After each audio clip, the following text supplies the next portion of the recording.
Hello, everybody. Welcome to the Boss Rush Podcast, a great place to play games and be better. I'm one of your hosts, Corey Deering, and alongside me, as always, is that retro code, Eddie V. Hello, everybody. Missed you last week, Ed. I miss you guys. Also joining us is a PC muscle race himself, LeRon Dawkins. What's poppin'? You know what's poppin'? That Twitter That poll. poll? The Twitter That poll. poll? Uh-huh. Yeah. We'll get to that in a minute. Also joining us from... apparently polls are what they want to see. Apparently. Wow. Also joining us, the leader of Boss Rush Entertainment, LAN Party, Rope Top, Trash Talk, Q List, whatever else you guys are doing over there. There's so many things. There's way too many things. Way too many shows. Logan Corkins. What's up, people? Yeah, my Twitter account's just become a promotional thing. Like, here's everything we're doing. Pretty much. Pretty much. And I've Hang on a second. By the way, I meant polls as in you go down and vote. Nope, I don't know what you guys are thinking about. Nope, that's not what you meant. Hold on. Nope. That was never what That innuendo was totally... I don't know. Loving. Yeah. That was like when I blame the person who ran the poll. There we go. But technically you're on the poll. Yeah. Wow. Well, apparently our audience wants to be on the poll too because they voted like 78% want LeRon's OnlyFans subscription. So they want to be in Vegas. They want to look to the right. And see, I'll reveal the link later today. Look, how long until like this joke just becomes a real thing at this point?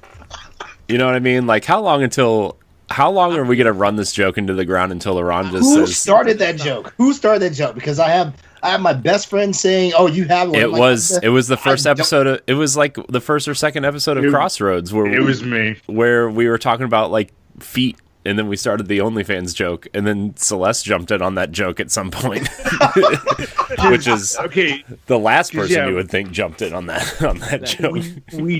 We joked about it with Brody on the first episode of Crossroads that we ever did, but then Corey came in and like we thought, oh hey, we're gonna have a really serious podcast, and that was the one that just completely fell apart right at the beginning. And people, it's funny when like I go on the other shows and like people think that it's going to be all serious and stuff, and then it just goes off the rails, and it's just a big, you know. I mean, I get like that too at work when like the boss is around, and you're like, oh, I got to be, you know, more serious about stuff, and then it's like, oh no, you don't.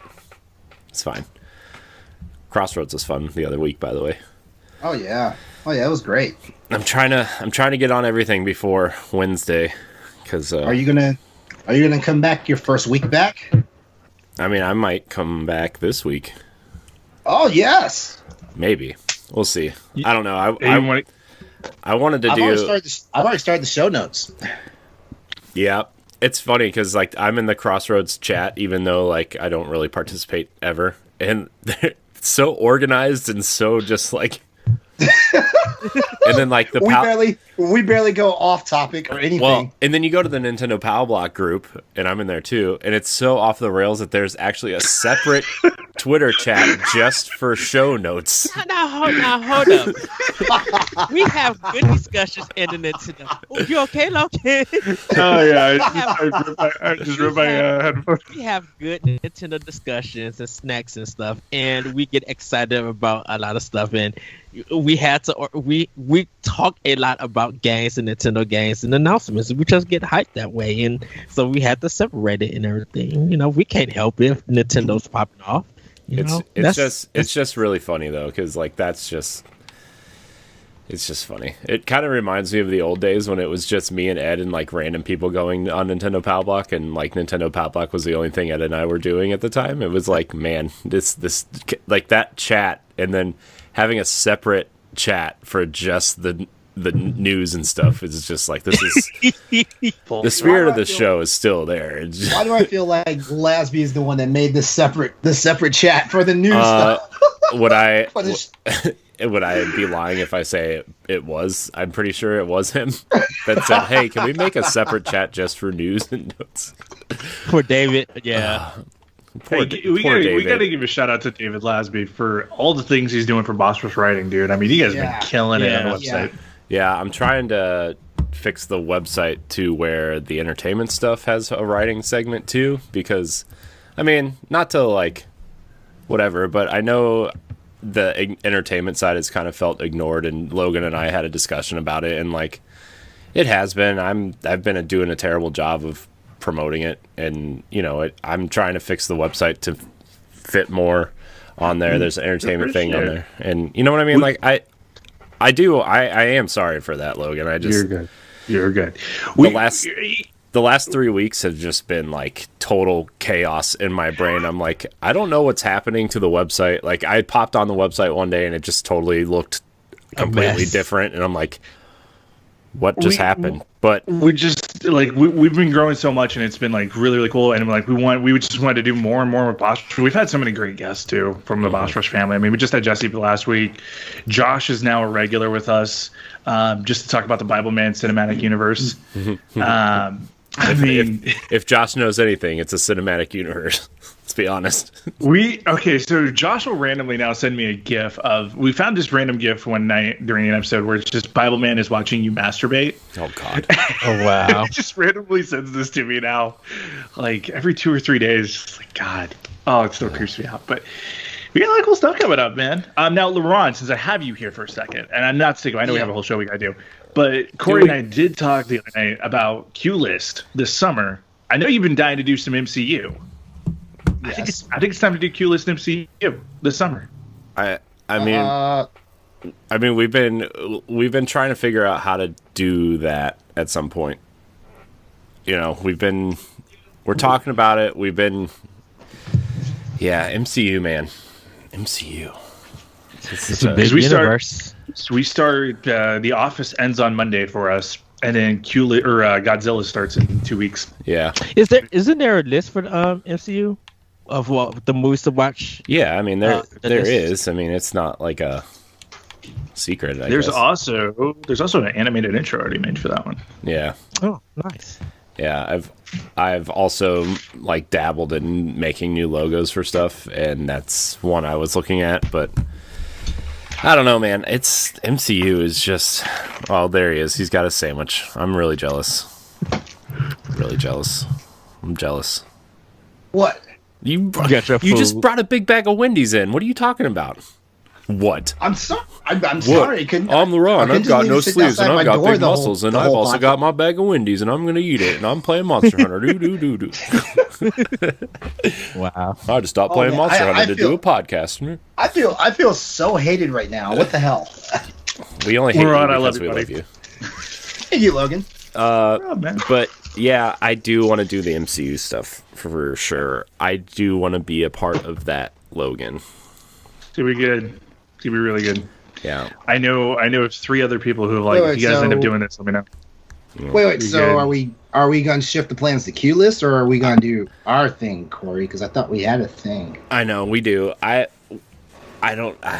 Man, I'm just giving you a hard time. No, we're gonna. Let me get this baby out, and then we'll figure it out first. Okay.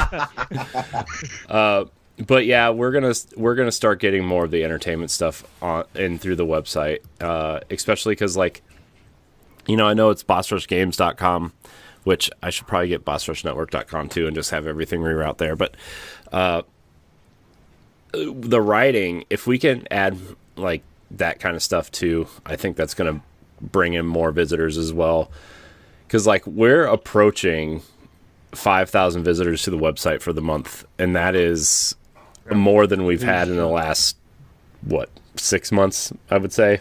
Probably more. That's insane, but I like it. I know we've got a baseball article coming this week. I know we've got a Rope Talk's got an article for next week. Yeah. And yeah. And I don't want to spend too much time talking shop on the show, but Logan, under that entertainment drop-down menu on the website, I want you to tell me what you would like there in terms of do you want wrestling, sports, anime, blah blah blah, or do you want I don't know. We also just need an Austin's magical unicorn section. I mean, that was his request. Okay. He told me to do that. No, but yeah, we'll get that underway, and we will, Yeah, we got a lot of cool stuff coming up on the entertainment side. So yeah, hang out on Twitter, people. You're gonna see some cool stuff. Twitter, and check out our store. Yeah, and also the new schedule that is tentatively pinned to the top of our Twitter. It's going to change a little bit because we're adding a couple things to it, but that's where it is for now, and the entertainment stuff's on there too. So, anyways. Now that we're done with that housekeeping, we're going to get to the real housekeeping here. This is the Boss Rush Podcast, the flagship show of the Boss Rush Network, where each and every week, live on Twitch, we come together with our friends from around the internet to talk about games and everything we love about them. Follow us on Twitter at Boss Rush Network, email the show at bossrushnetwork@gmail.com, and join the Boss Rush Network Discord. Remember, you can listen to the show on Apple Podcasts, Spotify, and other podcast apps every Monday. And remember to leave us a nice review and a 5-star rating. You can catch everything from Boss Rush Network on bossrushgames.com. A few other side notes. This will be my last show for a little while, so a combination of these knuckleheads will be taking it over and doing their own thing, and I don't know, probably just either making it the best show ever or burying it 6 feet Ed, what's our first argument for next week? First argument Mario for next week. Yeah, Paper Mario. Actually, LeRon, I actually have one for you. Oh no, I was joking, and you actually have something. I hope Ed sends LeRon a digital code of. Whoa! Wait, what? Someone's angry outside. Sorry, I heard a honk of a horn outside. I hope Ed just sends LeRon a digital copy of Paper Mario. Just like play it. It's essentially Monster Hunter. Oh God! Stop lying. Look, I'm still trying to get my PS5. Look, me and LeRon can argue about stuff, but when Returnal drops, I'm gonna be like, I need to know everything about it. I need to, because I want to play that game so bad. LeRon, should I drop a dumb argument? What? Should I drop a dumb argument? I mean, I had to pop into a Boss Rush chat yesterday just to try to get Ed going a little bit. Is Nintendo still a main platform? Yeah. Is it still a main platform? I mean, people still play that? I'm just like, you know what? There are some people out. This is okay. Number one, this is not fact, but I have a funny feeling that 35% of the gaming population out there, Nintendo is their sole console. That high though? Really? Yeah. It's actually high. Never would have thought. The Switch Lite outsold the Wii U by itself. Yeah, and the way that a lot of physical games are being sold and talked about, which we're going to talk about later in the show. About a lot of people really like go for Nintendo with that. Definitely for stuff with like limited run games, like they still sell out on a lot of their indie stuff, and Nintendo goes out first before PlayStation, which is weird. I say this knowing full well that I did just buy a Switch Lite, just so that I could have another. The Switch Lite the reason why is an interesting console. I really wish that the Switch Lite was just like a tad bigger, but I think that's just because I have big hands. But I like it because it fits a little bit more organized. Because like I really wanted something that I could play in my room, like right before I go to bed. And I'm trying to give Breath of the Wild a complete fair chance because we all know I'm a kind of huge Horizon fan.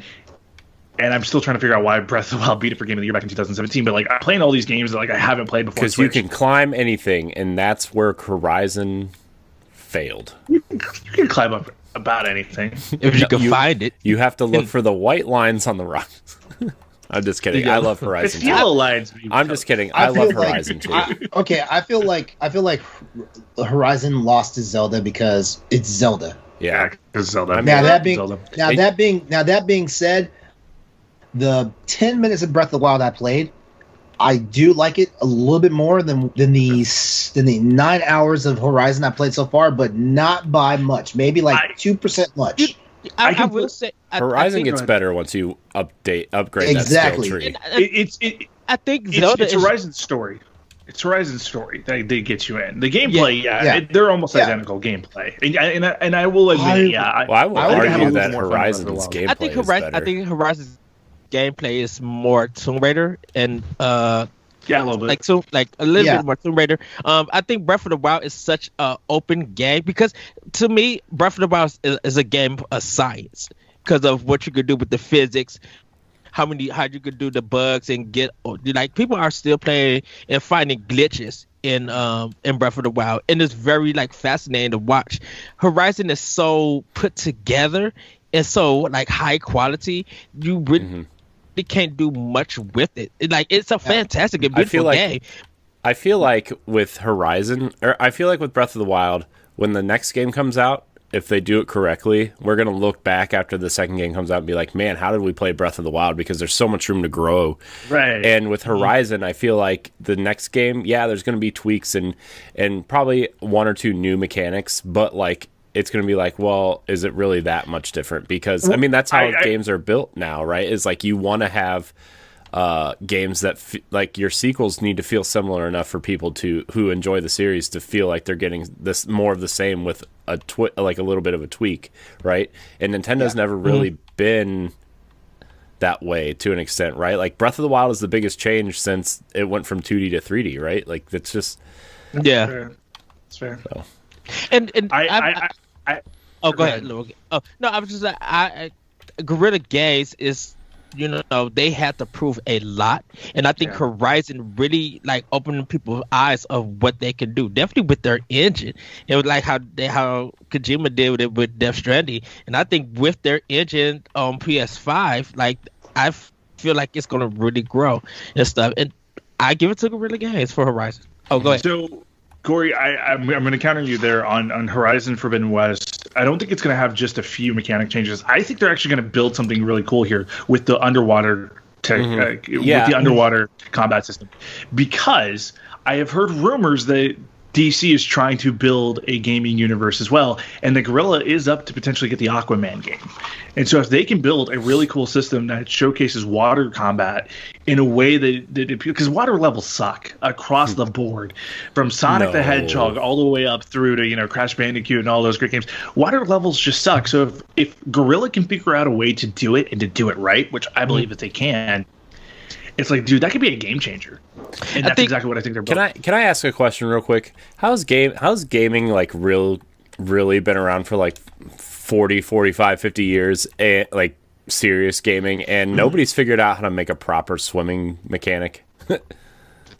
Like how? Remember, like I go back to Sonic because like Sonic was the first time I ever played like a big underwater thing, right? And the techniques were just so awkward and weird, and the movement was just so sluggish. And then like you go 15 years later, you have Crash Bandicoot 2 is the first one that has a water level. Yeah. And again, the only way you can actually move fast is if you have like the little jet ski thingy, and even then you have tons of issues within that. It's kind of weird. I think water. I know for Nintendo, they were just like graphically making water look good. Gameplay wise, they're still struggling. And I agree with you, Corey. I think there's a lot of developers who still struggle with that. Like, how do you take land gameplay and then kind of make it interesting and like fun to play? Because like water sucks in every single game. When there's a water level, I'm like, man, that original Teenage Mutant Ninja Turtles. Everybody who played that water level in Ninja Turtles on NES, all game designers who were born in like the 70s and grew up playing Ninja Turtle, that first Ninja Turtles game, were like, they're like they have PTSD about water. You know what I mean? Like, I don't want to design a good water level. Sea of Thieves has done a decent job. I mean, now granted, you still have a land element with the ship, but the controls kind of feel a little bit more natural. The mechanics of it all. I mean, swimming in that game is an absolute chore to do. But I mean, Sea of Thieves has kind of gotten it a little bit. Yeah, I think the modern Tomb Raider games at a point also did a good job with it. But I'm just like, when they add that element of you got to get air and stuff, definitely in Shadow Tomb Raider, it's just like it. I think if water levels didn't have to struggle with camera, and that's a good point. I think that would be like where we need to fix it, because I'm like, you explore stuff underwater. It's just that camera and everything, but yeah. Well, there's your hot water minute, guys. Yeah, because That LeRon, you God, no, because LeRon, you was no, talking no, about no. was it Monster Hunter Try that had the bad water experience? Yep. There's only one Monster Hunter game that's ever had water levels in it, and they don't do that anymore. Why not? We're in What the if they made a era of whole speaking Monster of- Hunter game with water? What if they just made a water Monster Hunter? Underworld, nothing. You know, Cool. Just kidding. You know, we're in the era of speaking up for injustices, and we let Corey get away with that dad joke. Come on, guys, we got to be better than that. Be better, guys. Hashtag be better. Be better. I'm canceled. Be more. Be you. The one other thing I will say about the Horizon losing out to Breath of the Wild, I think the reason why Horizon also lost out to Breath of the Wild is because it was too new and unfamiliar a franchise. A lot of people probably did not spend time and actually play it. They were probably burning up all their time playing Zelda. Plus, It didn't review great with IGN. I mean, it got an 8. Oh, shocker. Well, it got an 8, but that was it got an 8 after it was fixed. It got an 8 is a after good review. It got 8 after. Have you met the internet? Anything other than a 9.5 is that game's terrible. Oh my god, that game's awful. It was originally a 6, and then they edited it 2 days later and said, "No, that's an 8." Wait. Why did they do that? Because the complaint in I could be completely speaking out of my ass here, but There's if I something remember had right, to do with the patch, right? it was the patch. Yeah, so they were having issues on the bow mechanics, like when Horizon first launched, there was a glitch where if you hung back and then you tried to hit that zoom in button with the L3, it would zoom in, which in certain missions you have to have that to be able to get a one-shot kill to take out down. Like you can take Corruptors down in an easy second doing that. So they had to go the long way of doing it. If you're in a Corruptor battle, those can take 30, 40 minutes a piece. Like those are just long ass battles. And that was really what worked out. It's like, no, that's just a glitch. They put the patch out. Oh yeah, I can totally. Oh okay, well then my complaints are gone. Cool. Yeah. Well, plus like on top of that, I feel like a lot of people probably did what I did and was like, well, I'll play Horizon after Zelda, right? Yeah. Which is what I did, and I played it probably 6 months after I beat Zelda because I'm like, I don't want Zelda to influence my thoughts on Horizon just because I know that there's going to be, like, everything on the internet was like, well, some mechanics feel old in Horizon because Zelda, like, the climbing mechanic stuff is like, well, Zelda did it better, you know what I mean? And I'm like, well, that doesn't really mean anything, right? I mean, it's just, I don't know. Just really kind of rubbed me the wrong way a little bit. I feel like a lot of people rely too much on, like, don't get me wrong, if you find like a reviewer or something that you like and agrees with you, like, yeah, follow them, but like I feel like people rely too heavily on other people's reviews and don't make their own decisions because But you know what I mean? It's that score and it's that grading that people go through first without reading like the context and everything. And you know, like people would. I think that's why Metacritic was such a problem back in the day before they changed it, because everybody was just like, I want to see what the score is, and the score will allow me to make that judgment. My expectation that this game is going to be this, and if the score meets that expectations, the context in the review don't even matter at all. And a lot of people did that. And I'm guilty of that because like Greg Miller was the reason I got into gaming, right? So I was listening to Game Scoop back in like 2008, 2009 when he first joined IGN. He helped kind of shape my gaming taste of like, you know, I love the Uncharted games. I love Dead Space was the first real series that I fell in love with. So when Greg puts out a review and it's like, dude, this game rocks or this game sucks, it's like, yeah, I'm probably going to listen to it. Like, he's the reason I got back into Avengers because he's like, this is such a great fix. This is what exactly happens. Yeah, I got back into it and I'm like, yeah, this is exactly what I love. And he's 100% right.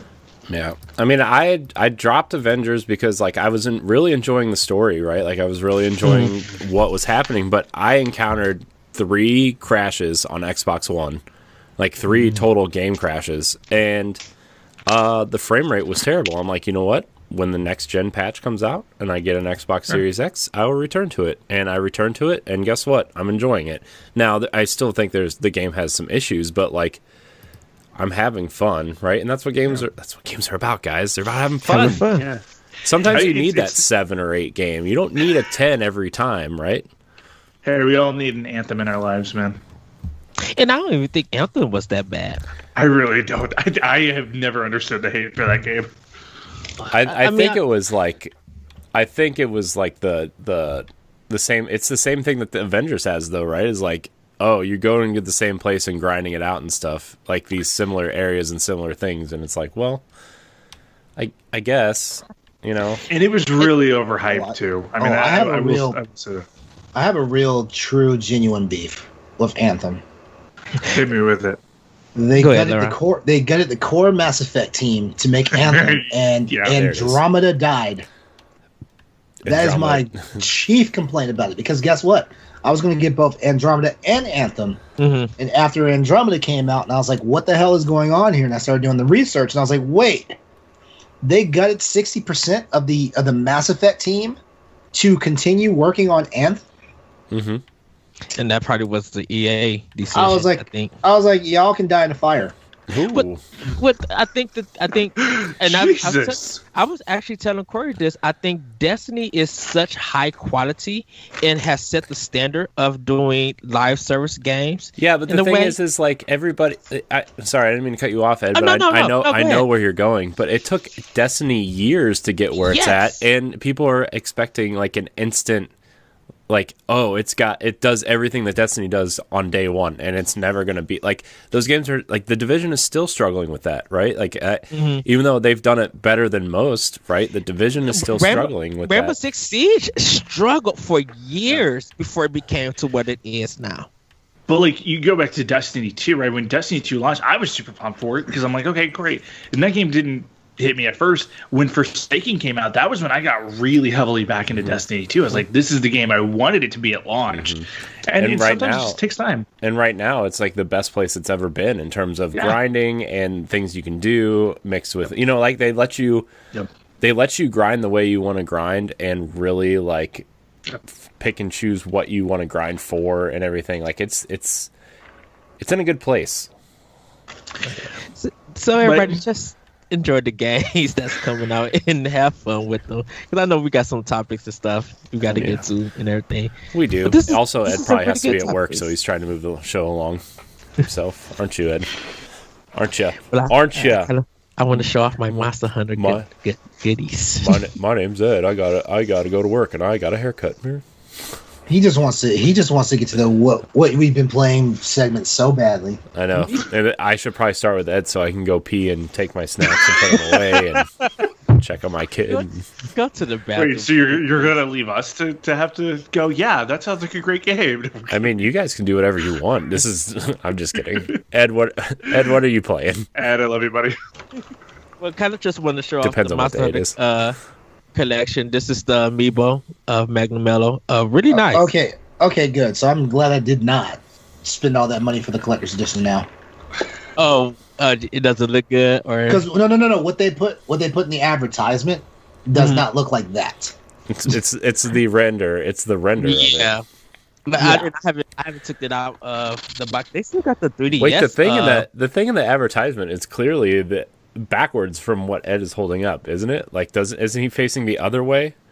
Oh, let me look. He's facing in the ad. He's facing the other way. He's facing the right. He's facing like the right side. So from left to right, when you look at it, it's the tail to the head. That's false advertising. I would get your money back. It is. I almost threw $100 on this. This is the pin for it, right there. And then these are like, I think, stickers and everything, that they drew some art. I didn't take anything out besides just the game. I think, LeRon, I don't know if you got a different box, but this is how the deluxe version. I bought digital. Digital. Like Corey like put his freaking dark side whispers in my ear, and I wound up buying digital. Yeah, because I know some people just like there's a steel case version. From Best Buy. There is Best Buy has them. Okay, so yeah, because I might get the steel case, but then again, I'm not trying to spend $35 for that case. This is the controller, right here. I didn't take it out or anything. I like that. But a lot of people loved it and stuff. I didn't go to Best Buy around to see if they had the the special edition and stuff, but only seen like one person on Twitter like buy it, come out with it. So people may be able to find. Be able to find this stuff. But yeah, Monster Hunter Rise is really good. I'm enjoying it. I get a little bit further in the hunt. I just got my Iron Blade 2, or Iron Blade 2 for it. So I'll be hunting down with that. And then the last game that I've been playing is Root Film. This is like a venture mystery game, like a visual novel venture game. Kind of meets a little bit of Phoenix Wright. It's a really good game. I'm getting close to the end of it, so I'm gonna be writing a review for it. But that's pretty much all I've been playing. Like I haven't cut my Xbox or my PS4 on for a bit because I've been focusing on those games. And Root Film's been taking a lot of my time for the review. But yeah, that's pretty much all I've been playing for at the moment. Ed's been working a lot. Yeah, I'm going to try to get back into Until Dawn, and since David and LeRon finished Alien Assignment, the Alien game, Alien Isolation. Yeah, it's time for me to jump in on PS4. Have you ever played it? I haven't played it. No. Oh boy, have fun. What game? Wait! Did you beat Dead Space? I am working on Dead Space. Beat Dead Space first. Yeah. When we do the trilogy, want me to do the because I got my birthday weekend coming up, which I went to Galloping Ghost, and me and my friend got to play Ikaruga, the Japanese version, in the arcade. Oh, nice. Like, they have a so it's a whole block in Brookfield, Illinois, and it's like half of that whole block they own. Full of arcade games. So I got to play like Darius EX, DDR, like everything. They got like unreleased Japanese arcade games that never came to America there for it. F-Zero I got to play where they actually could you actually feel like you're in the cockpit moving around. It's really, really fun. So, and for $20, and you get to stay there as long as you want until they close at 2 a.m. in the morning the next day. Very cool. Yeah, that's all I've been playing. Just had a really good time. Cool. Logan, what are you playing? So on Apple Arcade, I have been playing a game called Beyond Blue, which is a really cool story. So I recently changed my college major from journalism over to zoology. And I've been trying to get a little bit more. This game was actually recommended to me by one of my professors. He's like, it really kind of shows off ocean exploration a little bit better, and it actually has a lot of great information about different animals.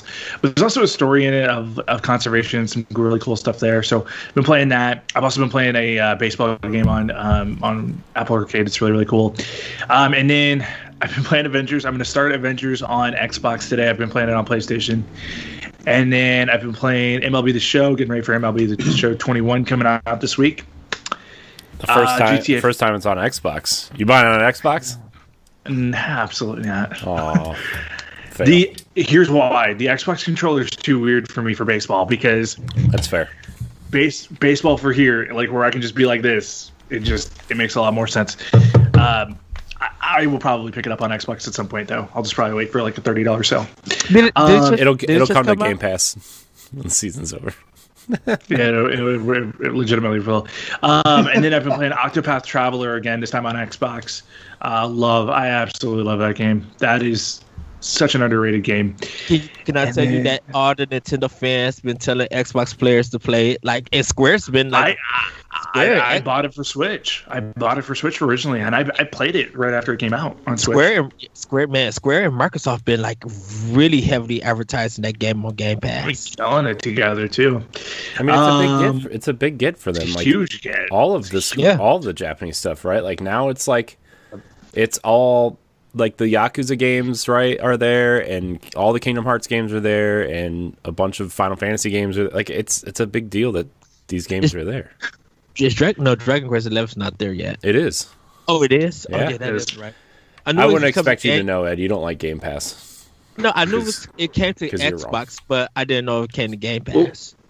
And then Josh Finn and I have been playing some Forza Horizon together, and that's been a lot of fun. 4? Yeah, we've been playing 4, and it's just been such a great time. Oh, it's so good. So freaking good. Like, I know I'm a PlayStation homeboy, and I should love Gran Turismo, right? But Forza just, it's a different level. It's a completely different level game, and that's why I love it so much. And that, like, who knew you needed an open world racing game, right? Like, it's just perfect. Me and Jesse talked about it on AX, and we were just like, we hope that Steam players buy it, because the soundtrack, the drive, just the way that it looked like graphically, it probably looks crazy on One X, and I want to see how it looks on great on Series X. That's what I want to see. Like I just got a new Ferrari in the game the other day, and I was taking it along the coastline because there's a big straightaway that you can hit on the coastline there, where you can hit 250 miles an hour pretty easily. Even just like how it moves on a regular Xbox One, it's like, this is still beautiful. And think about all the different mechanics that are going into making this game like look as incredible as it does. It's just and like, even in the story mode though, I love the fact that you get a race in a warthog for a level. Yeah, with the Halo one, yeah. There's so many great moments. And then, Nick and I have been playing Halo together as well. We streamed it a couple nights ago, and my boss ended up actually watching that stream, and he's like, "You curse a lot when you're losing." I'm like, "It's fair. That's completely fair." And your point, sir? It's Halo. It's called the Halo Rage. Oh, man. LeRon, what are you playing? Monster Hunter? Lots of Monster Hunter? He's muted. That's it. Yeah. That's it. How is it? It's fun. It's fun. Honestly, Galatrad mentioned something yesterday, because we were talking about it, because the writer's room is getting ready to, someone from the writer's room is getting ready to write a review on it. Dan already put out a will you play it article. Was that yesterday? I think it was yesterday. Yeah, it was yesterday's Boss Rush banter. By the way, the daily editorial feature on Boss Rush. Check it out. Boss Rush banter. Yeah, but so I'm actually glad the game is out now, because I'm just gonna go ahead and say it right now. Like, the demo infuriated me. The demo infuriated me, and this is from a guy who's been playing Monster Hunter since Monster Hunter was a thing back in 2004. The demo is deceptively designed to act like it gets new players into the game, but honestly, the demo is really meant for like the hardcore and the regulars who just want to see what's going to be happening in the new game. Because I got to the point where, like I told you guys earlier before we went live, like, I've recorded like 5 hours of the content for Monster Hunter Rise, and 35 minutes of it is probably me bumbling around the freaking wire bug, because they did not do the best job of explaining the wire bug in the demo. You just got to get good, LeRon. That is true. But there's always some part of Monster Hunter, though, that I'm always fumbling on, and I feel like the wire bug in this game is going to be it. Probably because it's a new mechanic. Well, here's the thing about it. Here's the crazy thing about it. The wire bug basically is what the grappler was in Monster Hunter World. And some of the stuff they've implemented with the wire bug is the stuff that I really wish the grappler had. For example, like being able to, when a monster sends you flying, being able to use the grappler as a last minute like save to keep your guy from like being stuck in the falling and having to get back up animation, stuff like that. That's something that Monster Hunter World would have benefited from. You have the grappler, but the only thing you use the grappler for is just traversing terrain. Stuff like that. So I know one of the problems that I have with the wire bug is that when I'm attacking, definitely with my iron glaive, when I'm attacking, it goes like too far over the monster and stuff. Like it thrusts me a little bit forward, and it's just like, I know there's not really a lock-on system, but sometimes I feel like, man, I should be able to wire bug him so I can attack him on the head and stuff, and sometimes it just overshoots me. It just like puts a big distance with me for him, and I don't know if it's with different weapons, because I know your gun. I think it's the same no matter what weapon you use. The wire bug. My problem is that I have a hard time trying to like physics. You know, like the wire bug can basically grab onto thin air, and that bothers my brain. You know, and yeah, like this Monster Hunter Rise is the return of the anime style, the Japanese style Monster Hunter. So it's just one of those things I just got to get my frame of mind back into, given that I've been playing the last 3 years nothing but Rise. So I mean World. So you know, do you think they should have? I know when your weapon is in the sleeve thing, that they have the reticle for it. Mm-hmm. But when you're fighting it, they don't give you the reticle. You think they need to add that? No, because the wire bug has a different use when your weapon is unsheathed. But and that's the problem, that it's been shooting me over and stuff, because it looks like I can't tell where I'm going to be shooting at, even though it looks like I'm on the monster. Uh-huh.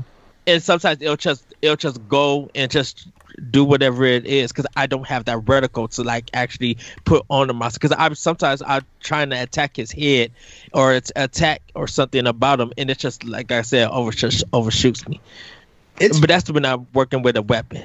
It's possible. I need to play around a little bit more with using the wire bug when I have the weapon, because I'm kind of a traditionalist. But like I said, I've been playing Monster Hunter since 2004, when the wire bug wasn't even an idea. You know, yeah. So I'm very old school.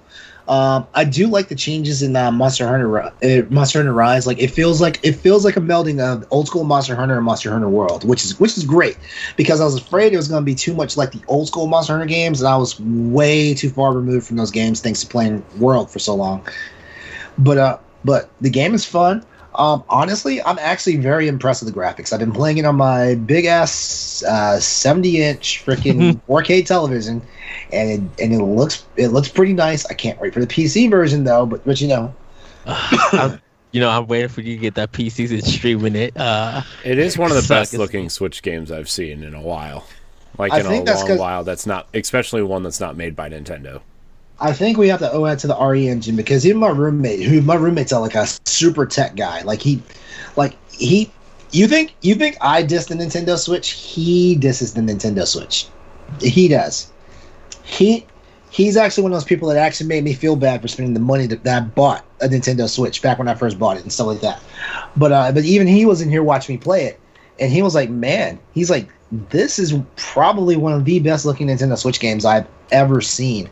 And you know, and this is the guy that's seen Breath of the Wild. This is the guy that's seen Mario Odyssey and stuff like that. You know, some other good games. You know, the game looks better than Bayonetta. And now I'm gonna have to struggle with that one. I will say that I haven't had no frame rate problems neither with this. Everything's been like really smooth with this game. Yeah, no frame rate problems, which means Nintendo needs to figure out some shit. Now this game runs at 30 though, right? Oh, yeah. You know what? I haven't checked the frame rate of that. Ooh, frame rate stop doesn't know how much it frame rates. I think Capcom said it was 30. It probably is 30, because in all seriousness, like I don't expect it to be more than 30, honestly. Yeah, so I don't pit.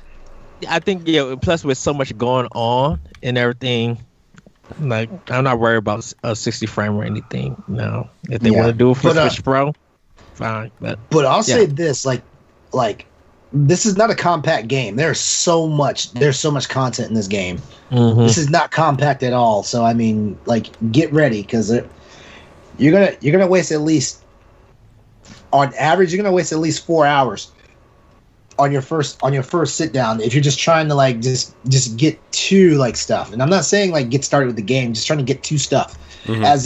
As in, are you ready to upgrade your armor? Boom, do some work. Are you ready to do this for your dog or your cat? Boom. Let's go. Stuff like that, you know. The side missions, it's just like when you even start at the village, it's a lot. I'm like, dang. Oh, I love the integration of the side missions and the delivery requests. Honestly, it's Monster Hunter World. It is like they took everything from Monster Hunter World and they streamlined it into the Switch version. Mm. And it's so familiar that, you know, like it's not going to be my favorite Monster Hunter game. Because Monster Hunter World technically is not my favorite Monster Hunter game. But it works for the Monster Hunter community. A lot of people have been loving it and like streaming it. So yeah, Galatrad's streaming right now. He's an hour. I think he's an hour 13:37 of a 24-hour. 4 hours. Yeah, a 24-hour stream. Yep. That guy. I don't know how he does that, dude. I was up for like 15 hours yesterday. I thought, man, I'm ready for bed, and then I ended up staying up for 5 more hours and playing Destiny. But that's besides the point. So, but I've been thinking about getting this. I'd say you should. But figure out if you really want to play it though. I've gotten to the point now where I don't push Monster Hunter games off on anybody, because there was a time when I used to try to get everybody into Monster Hunter, and Monster Hunter had a colossal freaking learning curve. Yeah. That people were like, "Why'd you tell me to play this game?" And I was like, "I am so sorry. I thought you would enjoy it." Well, I really liked what I played of Monster Hunter World, except I didn't have any friends to play with because, well, I don't have any friends. You didn't know me at the time. You're right, I didn't. And then I put like 15 or so hours into it, and I'm like, you know what? I like doing this, but I fought a bunch of monsters that I was like, I need help, and I have no help, and that kind of, made me defeat the purpose. Yeah. Oh, you see that? Oh, and there's the other problem with the demo too. The demo overbloated all the bosses. So you had 3 different bosses. Well, technically, each mission had two boss monsters in there, but one was the main goal. So every boss in each of those 3 missions on the demo, they were bloated. And then, the Magna Malo one was even worse. Because Capcom was like, you know what? Oh, we're just going to make him 3.5 times harder than he will be in the regular game. Oh, and you only have 20 minutes versus 50 minutes to hunt him. Which I told you that he was destroying people like left and right, and that's why when you was telling me about that Monster Hunter crew, how they were able to beat him, I'm like, how? This mug's just spit water and characters fainted. Those guys understand the meta of Monster Hunter. Right. Well, I'll probably get it because first of all, I'm not gonna be able to play a lot. I thought Xbox's iOS workaround for xCloud would be out by now, but I'm gonna need something to play on Switch with a child. So, yeah, that's gonna be fun. Excuse me. Oh boy. Well, I guess that brings me to what I've been playing. I've been playing a lot of Destiny 2. As always, I've been playing a lot of Avengers. When I started playing the other day, I'm at the part in the campaign where you start playing as Black Widow, and I just freed all the Inhumans. How much longer do I have, Logan? Approximately. Because I still have to find Thor and Cap. Thor comes right at the end. Okay. Have they mentioned anything about a spaceship? A spaceship? No. Yeah. No. He probably got about another 12 hours then. 12 hours for the campaign? Wow. No. I'm sorry. I'm misspeaking. 5 hours. 5 hours. Okay. Easily. Because if you just freed the Inhumans, you found Black Widow. Did they give the clue of Tiny Dancer? Mm-hmm. Okay, so yeah, Tiny Dancer stuff, which I thought that was a great setup, by the way. Love that setup. And that really, because if the movie had come out the same time right there, that would have been freaking tight and awesome. Yeah. Which I think is probably what their initial thing was supposed to be, right? Was supposed to be, right? But obviously, Black Widow's been delayed for like 5 years. Did you see that meme, by the way, of like Scarlett Johansson when Black Widow was supposed to come out, and it shows her from Iron Man 2, and then it says Scarlett Johansson when it actually comes out, and it shows the lady from Titanic. Oh, it was perfect. Wow. Awesome. Well, they could have easily just used her look from The Winter Soldier, because I was like, man, she looked bad in that movie. Yeah. She was super pregnant though during that movie. Yeah. I know. Super preggo. Which is hilarious because like you can't really tell. You can tell in her face, but you can't really tell. I mean, obviously you can't tell with CG and stuff, but it's just funny. It says I'm 70% done with the campaign. Oh, if you're 70, yeah, you probably only got 3 hours then. My bad. 3-4 hours somewhere in there. The Captain America reveal is really freaking cool.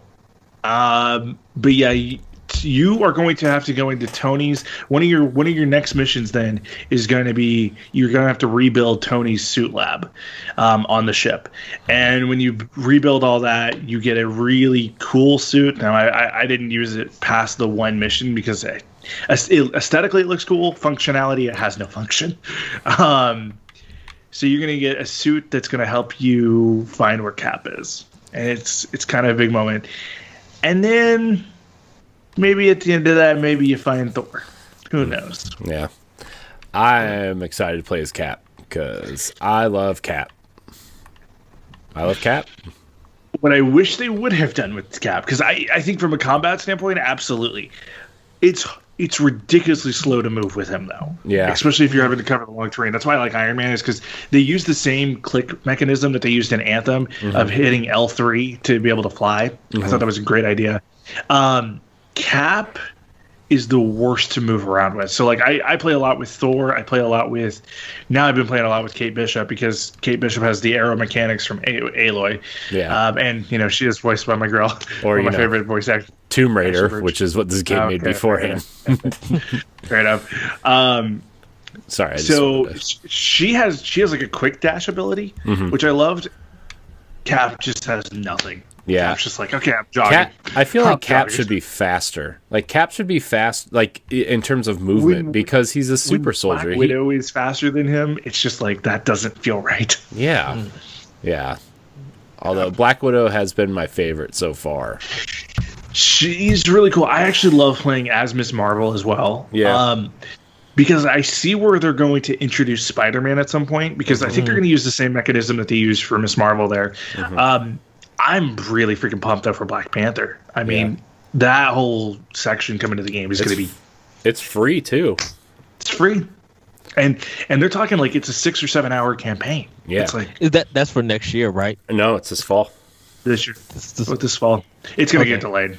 Yeah. It's going to get delayed. That reveal was cool, though. His suit looks cool. So I still think that there's another hero coming between now and then, though. I think... Which would be what? Probably either Winter Soldier. You think Winter Soldier or Falcon? Yeah, they should be dropping these characters with the shows and the movies.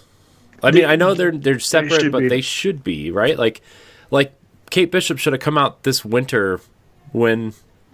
I don't know. I just feel like they're doing this all wrong, and I know they want to stay separate from the movies, but like. To garner hype for these characters, you should be releasing them when something big is coming out, right? Well, and I'm also annoyed that within the game they set up Hank Pym, but they didn't give us Ant-Man in the story. Like, that would have made so much more sense right there. Yeah.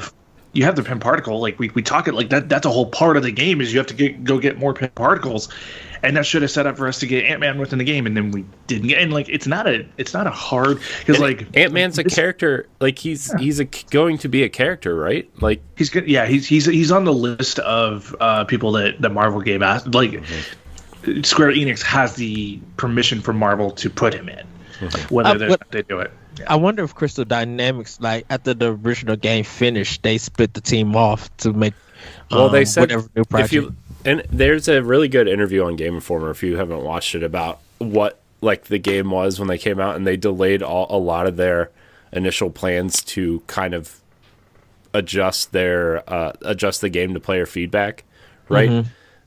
Which was a nice way of saying the players hated it and they needed to fix it. But yeah, I don't know. If you listen to that, it pretty much confirms everything that we thought initially of like the game was kind of broken. There wasn't a lot to do afterwards. The campaign was cool, but the loot system needed fixed. It's that stuff. But it's weird though too because they have permission from Marvel to use Fantastic Four, and we know Fantastic Four is coming to the MCU. There's 3 characters I think that need to come out before. We get Black Panther. I think next year is when we're going to get the Fantastic Four because that's going to line up kind of with the movies. Well, that plus like you want to use Dr. Doom as like a big villain, right? You want to use Doom as a villain. We also need to see Loki at some point too. Like the fact that we haven't is a little odd to me. I get why. I think we do need to see Winter Soldier. I think we need to see Falcon, and I'm not just saying that because the movies or the Disney Plus series is fantastic. Is fantastic. I think we need to see both of them, and I also think we need to see And it'd be interesting to see how do you work this in within this particular MCU. But I want to see Doctor Strange.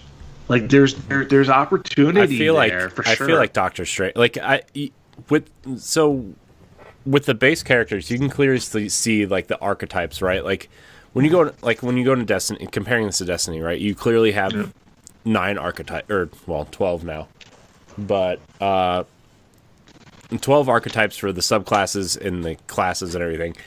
You clearly see the archetypes for characters here, right? Like Miss Marvel's clearly going to be an archetype for Spider-Man and anybody, like probably Mr. Fantastic at some point, right? Like and Ant-Man, because her mega ability right there. Yeah, which I would actually think like they probably won't use Ant-Man. They'll probably use Giant Man, right? Yeah, because Ant-Man, like making a tiny character in these huge environments, probably not the most technologically feasible thing to do at this point, especially if you're fighting with other characters, unless it's like some sort of weird super.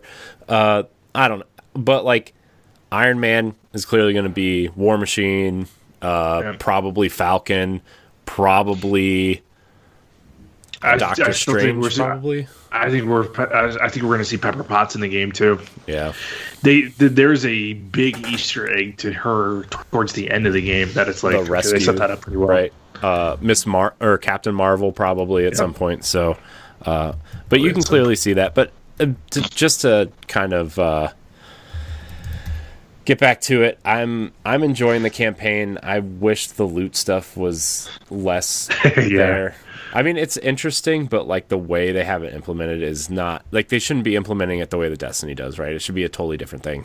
Did they implement that new system of grinding and stuff? Yeah, that it's there after level 25 is okay. Yeah, to grind. Yeah, so it's an absolute grind. Yeah, do you think we ever see Deadpool in the game?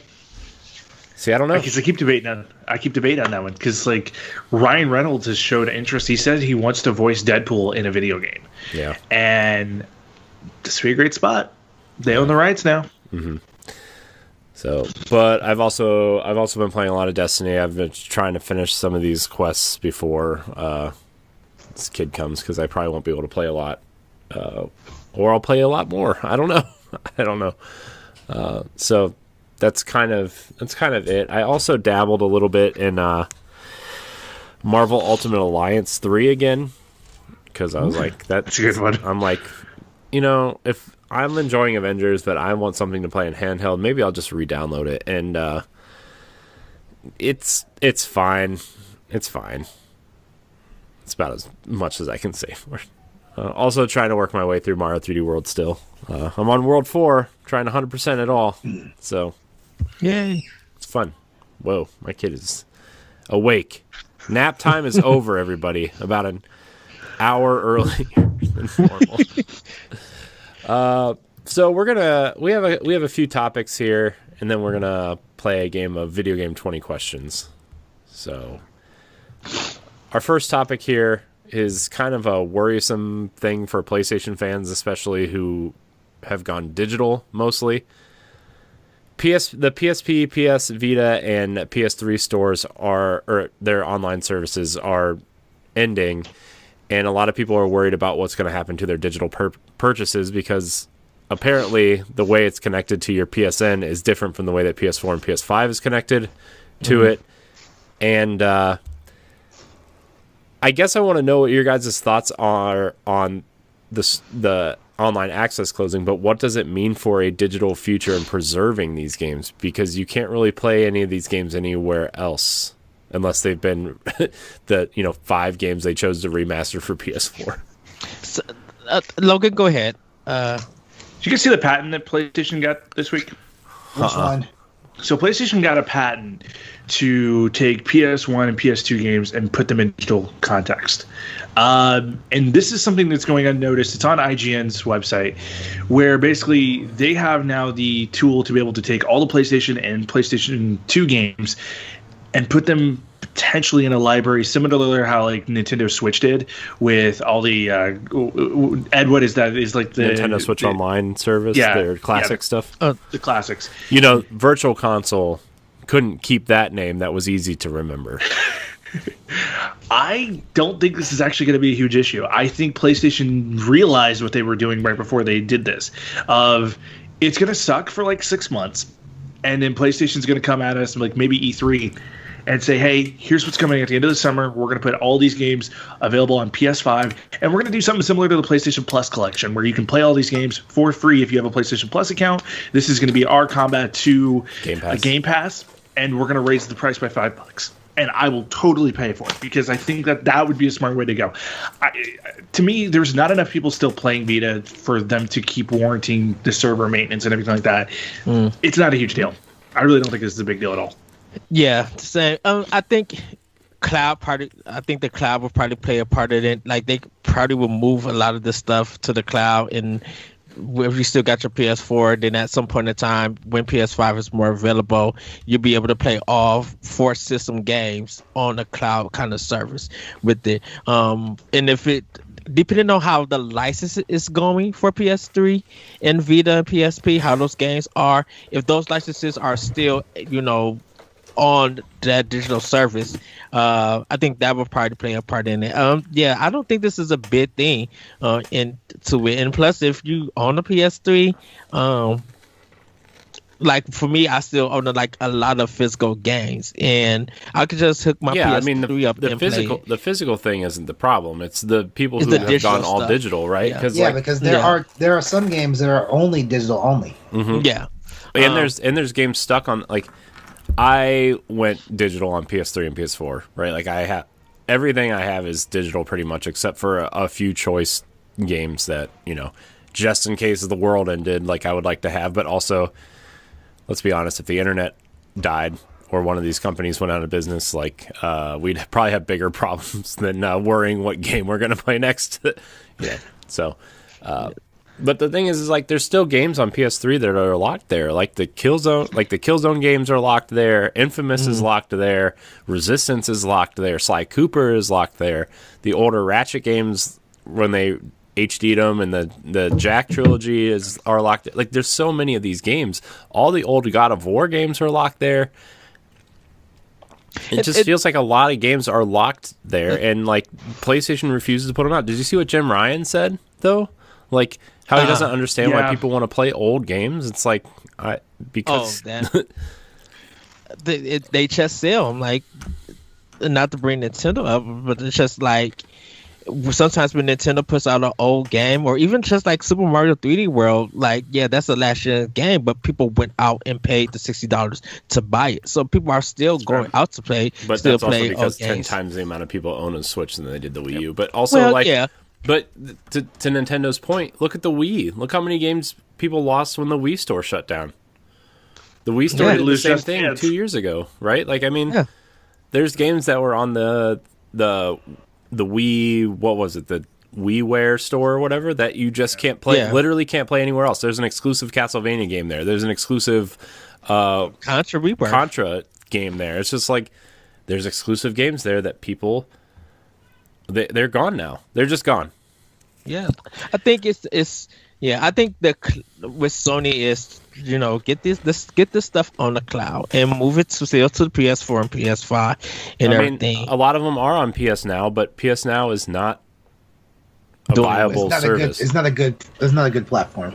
But it's getting better. Can we acknowledge that? It is getting better. It's getting a lot better than what it was. Yeah, I remember trying to play Red Faction Armageddon on there, which, by the way, terrible game in the first place, let alone trying to play it through cloud. And it was a terrible experience. Now, granted, this was, 5-6 years ago or something, like right when it launched. I'm like, oh, this is cool. I want to try it out. Not great. I will say Sony probably wasn't seeing no sales coming from those old 3 systems. So it's just like, well, we're not really making money, and why should we spend money for the service that no one's really using? Like PSP and PS3, I get, right? We're 2 generations away from those platforms. Like, I get whatever. I'm like, the PlayStation 3 is an okay cutoff point of like, okay, these games are, our PSN net wasn't what it was then, what it is now. This is an okay point to cut off people's purchases, and everything from there moving forward, like, is connected to your account. You can play it forward compatibility, whatever. But the Vita, people still play the Vita. I mean, not a lot, like Logan said, but like there's still that small hardcore audience that plays Vita. You know. Mm-hmm. I think you have to look at it just from the general mass population. They're like, okay, let's say the number representation of the gamers who are actually affected by this is less than 5%. From a business standpoint, that completely makes sense to do. Why waste more resources and more time and more money just on something that's only going to affect a select few? And yes, it sucks for that 5%. But at the end of the day, it's a better benefit for that to eventually get over to cloud, and then everybody can enjoy it and replay those games and have those memories again. Yeah. Oh, go ahead, LeRon. Logan's actually reading my mind on that one, because I was actually going to play devil's advocate. What Jim Ryan was saying, honestly, because I have all of those systems that we're talking about that their stores are closing down. Now, let's be realistic here. My PS3 hasn't seen the light of day since the PS4 came out. And I was hardcore playing Tekken Tag Tournament 2, which is not available on PS4. Actually, wait, it's on PlayStation now. It was at one point. I'm not sure if it is anymore. But I had all those systems, and technically the Vita is technically in the PS3's life cycle, because the PlayStation Store, had both the Vita and the PS3 stuff when you go to the console. Yeah. But what he was saying about like nobody's playing old games, I kind of get it, because I'll be honest with you, I have, out of all the games, I still have my old PS1, PS2, PSP, PS Vita, PS3 games and all that stuff. Every now and then I'll turn on Final Fantasy Tactics. Every now and then I'll turn on Einhander. Every now and then I'll turn on I won't even play Tekken Tag Tournament, which what a lot of people say is like the number one PS2 title. PS3 games. A lot of the PS3 games, like they, in some way, shape, form, or another, have found their ways. Like the main ones, not like the exclusives, but the main ones have some way, shape, form, found their ways onto other platforms, like Catherine, Bayonetta, Vanquish, all those games, stuff like that. Not a lot of the first party stuff. They may surprise us, though. But I kind of get where he's coming from with that one, because I was one of those people that I was also fearful of, like what happens to my old games and stuff like that. I was, and also we can't afford ourselves a little bit of the credit, because a lot of us still have a ton of physical product from back in those days too. I'm pretty sure that this is basically Sony trying to save some money as far as like server maintenance and costs and stuff like that. The cloud is the other problem, though, because the cloud, you wind up, and this is also why I'm not really a fan of the trend of cloud gaming right now, because cloud gaming, particularly on what it is on the Switch right now, you still don't get the physical license of the game. You basically get like a borrowed version of the game. And let's say, for example, let's use Control as a good Control of Resident Evil 7 as a good example. Let's say today I decided I'm going to purchase the ability to play those games on the cloud. And 2-3 months from now, maybe they end the cloud service. So technically, I feel like I've wasted my money, because I spent money on something I no longer have access to and stuff like that. So wouldn't that also be the same way like PT? Even though it was a free demo, and that's a Konami license, the way that they took it off the system and you can't purchase anymore. I know that the technique is different, but I think when something is taken off and you can't re-download it or replay it, or re-download, I should say, you can't re-download. Do you think that's like almost the same in a sense? Almost the same, but not quite, because if the license holder pulls their license for the content, then that means you have it until you no longer have it. So it's just like how when people buy CDs and stuff like that, you buy a CD or DVD or Blu-ray or whatever. If it's out of print, the moment you lose, misplace, or whatever, something happens to that disc, is gone. You can't get it back anymore. Yeah. It's the same thing. So looking at music, for example, like how many people we know, like their libraries are locked up in like legal battles to where like companies won't even put them online for sale, things like that. So Taylor I feel Swift. Aaliyah, legitimately, she couldn't do stuff for forever because of Scooter Braun. Aaliyah's second album, it's not even on streaming stuff because of legal stuff, the legal battle.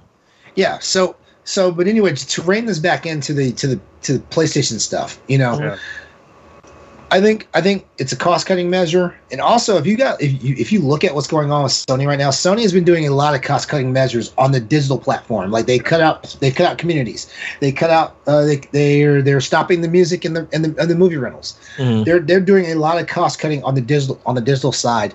Now it doesn't mean that they're just done with it. There's possibly something coming down the road. But is that cutting it from PS4 and not PS5, or it's just like PlayStation platforms? It's PlayStation altogether. Like they're not doing movie rentals at all anymore. Yeah. They're not doing music rentals. I was wondering about that. Was it just PlayStation 4 and not PlayStation 5? That being said, they did re-up their negotiation with Spotify. Like Spotify will still be available on the platform for I think another 5 years. So they're just getting rid of that stuff with PlayStation 5 included. Well, it's like you look at that stuff too. Like I rent movies from PlayStation occasionally, but like anything you really want, you can find on a streaming platform anyway. And so that. The other thing here I want to say on the game side, though, look at this as an opportunity to shop local, right? So we all have, in COVID-19 and everything like this, we've all had those mom and pop shops go away. I think to some extent we're still going to have mom and pop shops here in our local communities because they are that place to go find that physical version of an old school game. Because I've had a PlayStation 3 sitting up in my closet for 2 years. I'm going to pick it up. Hey, I could really use another controller so I can go to the mom and pop shop. Now, I'm not going to say that's going to revolutionize the mom and pop industry and that everybody should get back into retro gaming, but it might be able to keep around some of that more nostalgia stores and some of those places that we grew up loving. It might be able to keep them around for another 10 to 15 years, depending on exactly how it works. Depending on your local garage sale in your neighborhood, people are going to be hitting churches, the Salvation Army, other thrift stores, different neighborhoods to find a particular copy of a game because some people don't want to go to eBay and pay $500 for Remember Me from Capcom or something. If mama's selling it, a 67-year-old mama is selling that game for 35 cents because she don't know what it is, you're gonna go there, give her the 35 cents, and walk away with that copy of the game. So like if I was a mom and pop store too, I would also scale this back up. I think one reason like mom and pop stores have kind of grown a little bit and gone out of business is because they are so ridiculously priced for retro games. Like a copy of the original Smash Bros on N64 can sell for $100. Like that's not a question. Mm-hmm. Lower your prices just a little bit, get more people through the door, and survive another 10, 15 years. Yeah. We make old school games to commodity, and the sad part is like it's really niche how many people appreciate old school games. I mean, honestly. Now we talked about old school games, I feel like I'm gonna dust out my PS1 and play Vagrant Story, But if we hadn't had a conversation about old school games, guess what? I'd be like, okay, as soon as this podcast is over, Monster Hunter Rise, I'm back into it. But I think sometimes when it comes to old school games, there's to me, and this is a personal thing, it's two separate things. Old school games, I'm thinking of like Nintendo and Sega going back that far, where PS1 and PS2 and even Xbox in a sense and GameCube, I feel like that's modern old school games, like a modern retro feel. That's right. Because of the technology. And that's it. Like I said, it's a personal thing to me. You know what though? I'm glad you bring that up though, because we actually have hardware out there now that does full emulation all the way and up through the PlayStation 3 and stuff like that. And they're being sold on Amazon with no sort of cease and desist orders. And I'm talking about almost every platform you can think of and stuff like that. So, there are options out there, and shoot, like all these people who are flexing their ingenuity and modding the PlayStation 1 mini consoles and stuff to play more games on their system, even besides the 20 that it came with and stuff like that. I feel like honestly, like we're going to be okay. And also, I'm pretty sure Nintendo. It's such a Nintendo move. I feel like Sony is not going to just like completely close it off. Like Logan's saying, we're probably going to see something in the next 6 months, maybe a year, because we know what's going to happen once these stores officially close down. I believe PSP and PS3 are down in July, and Vita ends in August. I guarantee you, we're going to see an outcry of, hey, like we want to play some of these games again and stuff like that, and there will be a solution within a year's time, or at least an announcement saying, hey, this is what we're looking at doing, stuff like that.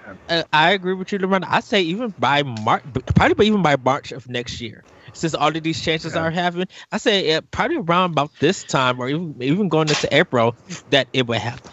Let's think about this from a PR standpoint too. Sony needs they need their fanboys back, because right now fanboys are still mad that they can't get a PS5 just by going to Target right now. They need to get a little bit of goodwill. Not really Sony's fault though. No, I 100% agree with that. It is Sony's fault. There's a silicon shortage. But it's the internet age. People are still going to blame PlayStation. Every time I search for PlayStation 5, I still see those complaints. That is true. So to get on the good side, add PlayStation Plus with the announcement of, hey, we're going back to retail stores here within because I think PlayStation 5s will be in store by the end of June, right? Like that. I don't think that's a huge request. You know what? I feel like I actually feel like Microsoft and Sony personally probably won't. If they don't do it by June, I say at least by September, October, because you really want those systems in by the holiday. Okay, go ahead, LeRon. There's a worldwide silicon shortage, and it's actually starting to affect the automobile industry now, because like certain Toyotas and certain Fords can no longer be rolled out on the lines and stuff like that. Yeah, they don't have those chips. I work for a Chevy. I work for a Chevy dealership, and they haven't even built trucks in like a year because of the shortages. Yeah, there's a silicon shortage, and it's a two-part thing. They need the engineers that are actually able to build them back to work, and there's a supply and demand problem. So like, even when we get the actual engineers and stuff back in to start building, and it's got to get tested, it's got to pass all these QA checks and all this stuff. That's what stuff will roll out. And then they still have to hit with the demand, because there are some people who've already spent their actual money for this stuff, so they have to be dealt with first. Yeah. So I mean, I don't want to be the bad guy on the podcast, and because I feel like we are going to see a small boom of consoles hitting the stores and hitting the marketplace. Small this summer is the key word. Small. But you know what? I think the feeling of it, there's be a feeling of relief that even though it's in stores, they know that at some point in time they at least could go into the stores. They don't have to struggle online or deal with scalpers and stuff. It's that my kind of frame. And the good news is, and we talked about it on Crossroads on Tuesday, is that scalp sales are only counting for 10% of the overall sales. Was it 6.5 or was it 6 million? I can't remember specifically. I want to say it was somewhere between 6 and 8%, but it's less than 10% overall. I was talking about the overall PS5 sales. 6.08 million units have been sold. Okay. Worldwide, and some markets in the Middle East are getting ready to open up for PlayStation as well. So we've got that going on. But overall, though, like, more people are getting systems, at least PS5 systems, than are not. So there. Take that to heart. That means that Sony is trying to work on it, but there's a lot of stuff going on and things like that. And to rein this whole topic in, I think they are going to have a game plan and a plan of attack real soon for what's going to happen with some of the retro stuff.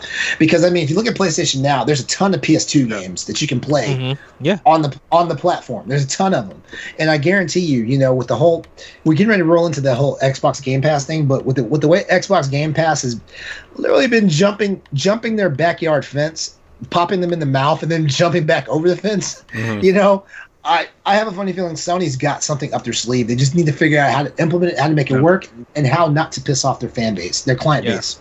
Absolutely. Right.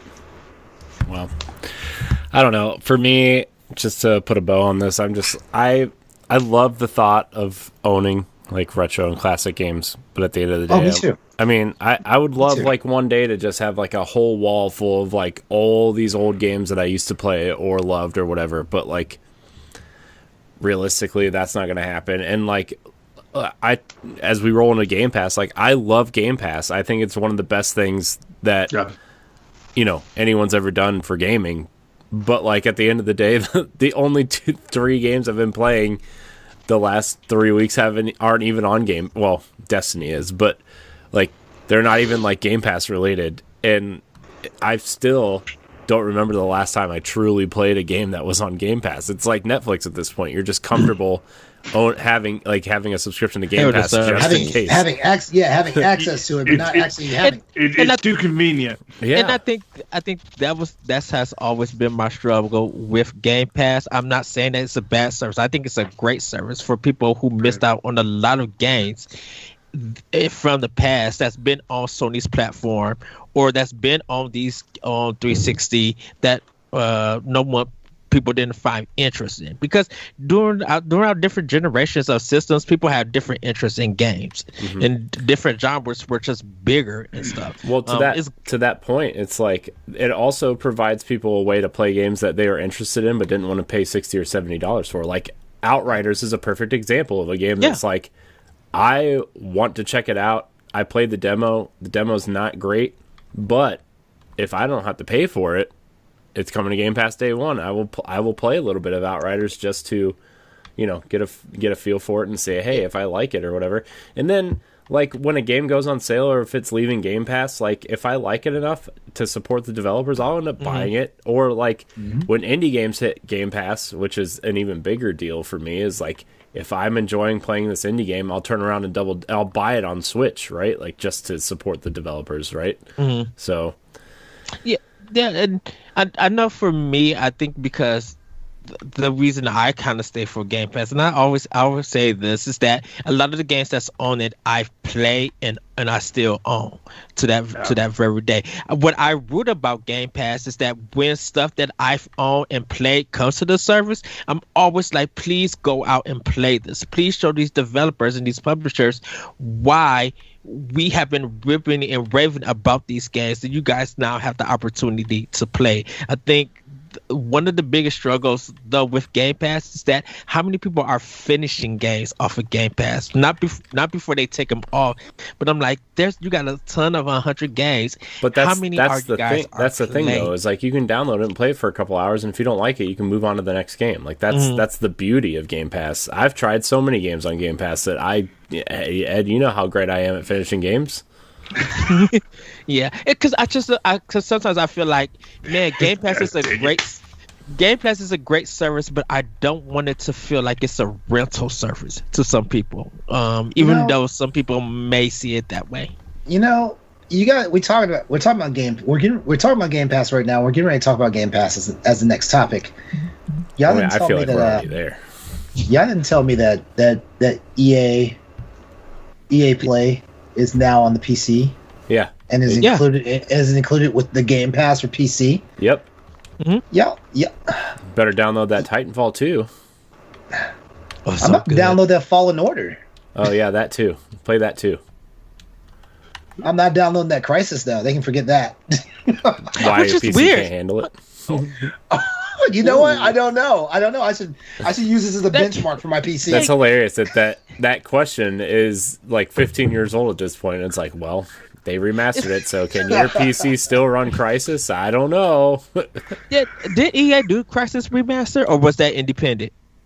I don't know. I mean, I think Crytek ended up publishing it because like on the EA Origins, it's I guess EA Play now. On Xbox, it's the 360 version, so I don't know how that's working. I don't know. But 2 and 3 is also there, right? Or just the first one? All 3 of them are on Xbox. I don't know about PC. Corey, I have a question for you that's Game Pass related. So, recently you saw Game Pass take on EA Play, and it's part of it, which is awesome. I absolutely love it. Do you think Madden's going to ever come mid-season in the Game Pass? Mm-mm. Just wait till the end of the season, just like they did, unless it gets last one? super terrible reception. Like, if I remember last year, it came during the playoffs. Last year it came during the playoffs. This year it waited until after the Super Bowl. And then it was like another month even past that. It was. I wonder if that has to do with like this was the first time they had two versions of the game, and they wanted people to buy the Series X and I think PlayStation version. Because I think it just I think it dropped to $19.99 this week or last week. I don't know. I got it on Game Pass. It was during the price anymore. During the playoffs, they do the playoff sale of, hey, do you want to play the playoff matchups? Here it is for $19.99 or $24.99, whatever it is, and then they go from there. So, but then this year, because of EA Play, it just came straight to Game Pass, which was awesome. It's really cool. I've been enjoying the heck out of it. I mean, took my Bears to the Super Bowl. To be fair, to that point though, NBA 2K21 is on Game Pass, and that was an early one too. It was a month ago. It showed up.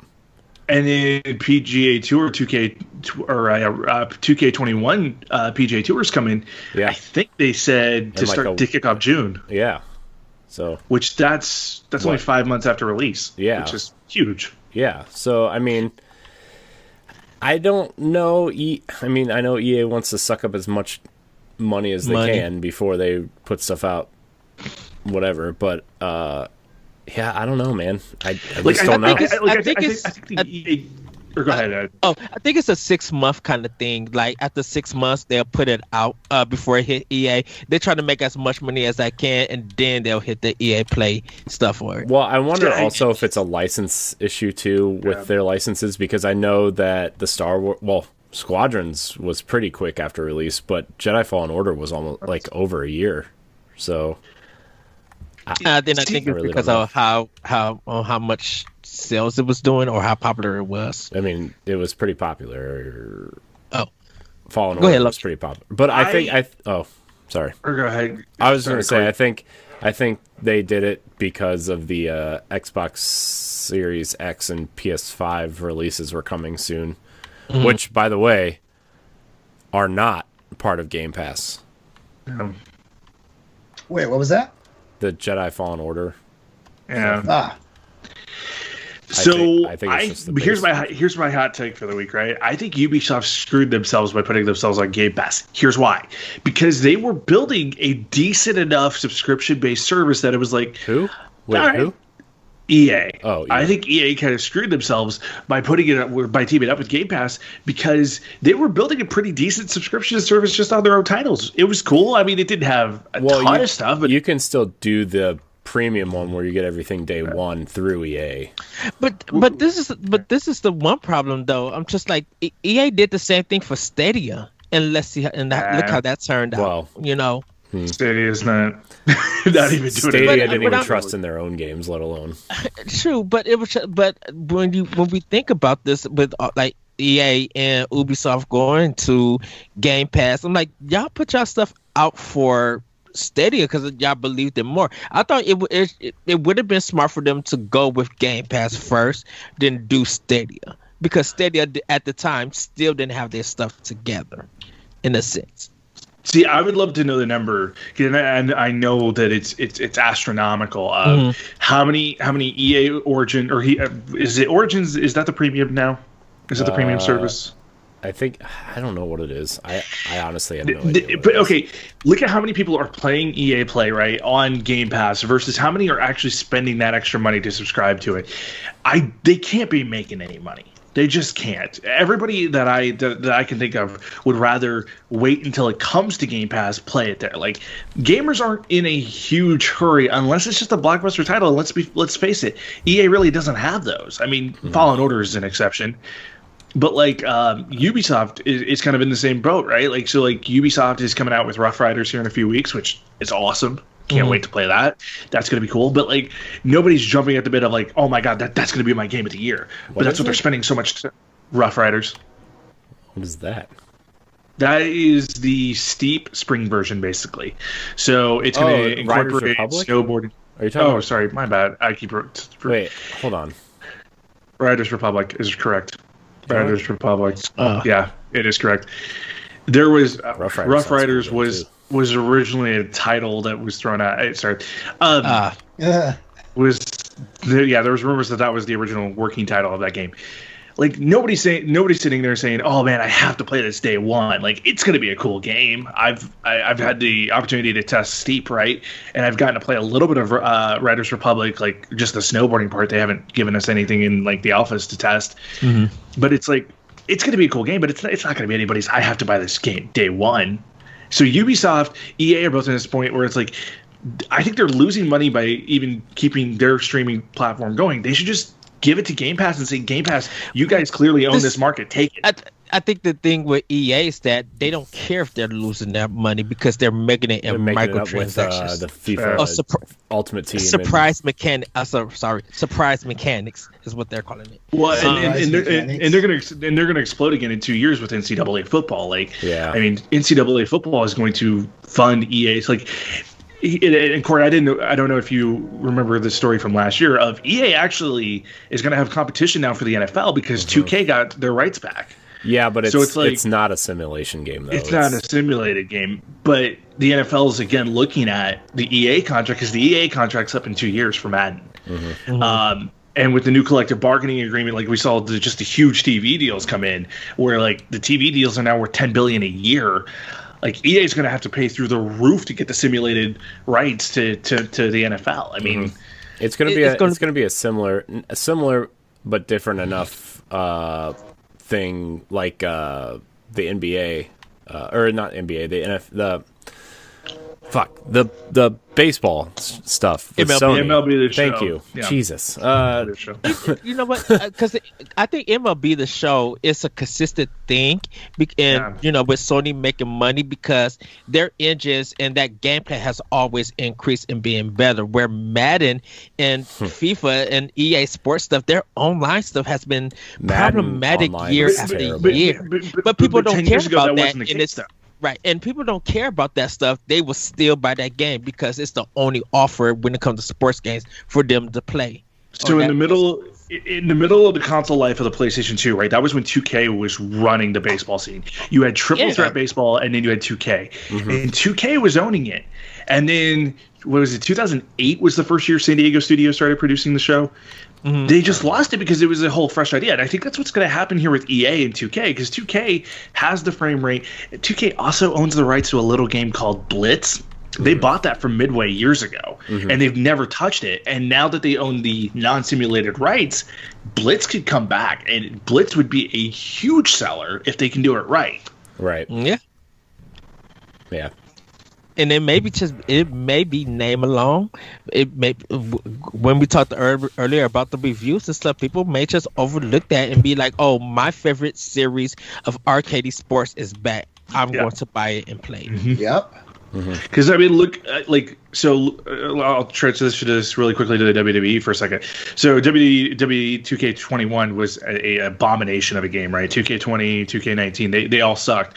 So WWE said, "Sweet, let's switch it over to 2K. Let's give 2K the opportunity." And WWE 2K Battlegrounds has become one of the best-selling games, and it's fun. It's legitimately a fun arcade WWE game that doesn't have the glitches and the weird issues that 2K really, really struggled with on the regular WWE games for so long. And even though it's still, some people still gave it like trash reviews and stuff like that. That's why I said some. But it's got a cult following now. Battlegrounds is a huge thing, and now like with WrestleMania coming, they're dropping new characters for free all the time. It's like this is a game that's kind of working in the arcade style.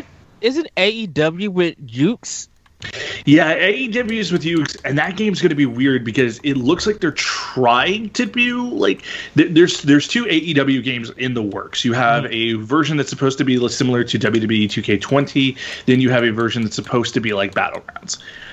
I think the Battlegrounds version is going to sell again a lot more. Now, granted, people have wanted AEW to have a game for a really long time, strictly for the fact that they want Kenny Omega in a video game. If I were AEW, I'd be doing a digital version. Like I'd be doing like a pixel or a what do you call it, 8-bit version of a wrestling game, and do an old school version. Try that out, and even do it as a mobile game. Like that could be huge, and that could take up a space in WWE. Give me that old THQ. Exactly. Because look at wrestling fans are so built on nostalgia. Like if you give them that opportunity, they could own that market, and they could take a piece of WWE's pie. Pie. That does sound good. Ooh, thanks for the next PlayStation topic. Thank you. I want some good old apple pie. Heads up, you don't want Austin's takes on pie. Oh god, I feel like he's okay. Okay, so we'll save that one for a week. That Austin's not on the show then. There you go. Oh wow. I give him crap. I have. Let me guess. He's a rhubarb pie type of guy. If I remember right, we talked something about pie, and he said he didn't like apple pie. Now I could be completely speaking out of my ass, and I'm sure he'll call me out on it in our text. But I remember us doing a pie topic, and I was like, "Yeah, no, I have bad taste, sure." Cherry pie depends. It's a mix. I think, and then that's more of the filling thing. Cherry pie can be a bit much. Give me a blueberry that's not sour. Ooh. Just give me a good ass cobbler. See, we already. Hey, thanks is a given though. Thanks for tuning into the bonus edition of What's on Your Plate Station. right. No, tune in every Tuesday night at 8 p.m. Speaking of, we're trying to figure out what we're doing for dinner. Yeah, me too. I haven't eaten yet today, and I'm starving. I'm like, man, I could really just like go for a big, huge burrito at this point, but I want to hit Taco Bell so bad. I was just thinking about Mexican. It's like, I don't know, like I guess my appetite's come back from being sick this past week because I just crushed this freaking combo here, and I'm already thinking about dinner. I crushed it. Nachos tonight. I obliterated it. I was gonna watch the Snyder Cut again tonight and just pig out on something. I don't know. When's the black and white version coming out? That's actually what I'm watching tonight. It's out. Oh, it's out. Yeah, it's out. That's why I'm watching it again. I'm sorry. I just can't. I'm just having a hard time getting it up for like a 4-hour sit down of a movie. Sad thing is, this will be my second time doing it. I think I'm gonna wait for the Blu-ray or the 4K version to come out and buy it and watch it. You could just use your free trial of HBO Max and watch it for free. I could, but you know, I still promise LeRon that I will watch this Monster Hunter movie, and I can't wait to watch it. I've been doing other stuff getting home, and I got this 4K ready to go on my Xbox One, and I'm so ready to watch this movie. Oh Lord! All right, what did you do, LeRon? I tried LeRon to get him. What'd you do? No, but I told LeRon that I wanted to watch the Monster Hunter movie. Like I've been into the trailers, watching it. You may not say that after you're watching Corey, remember back? I think it was the very first episode, of Standard Definition that I was on. I was telling you and Joe that I think Monday, that following Monday, I'm a brave going to the movie theaters to see Monster Hunter. Mm-hmm. I never got around to seeing it, and I guess I got lucked up because like by the end of that week, it came out on digital. Oh, did it? Yeah.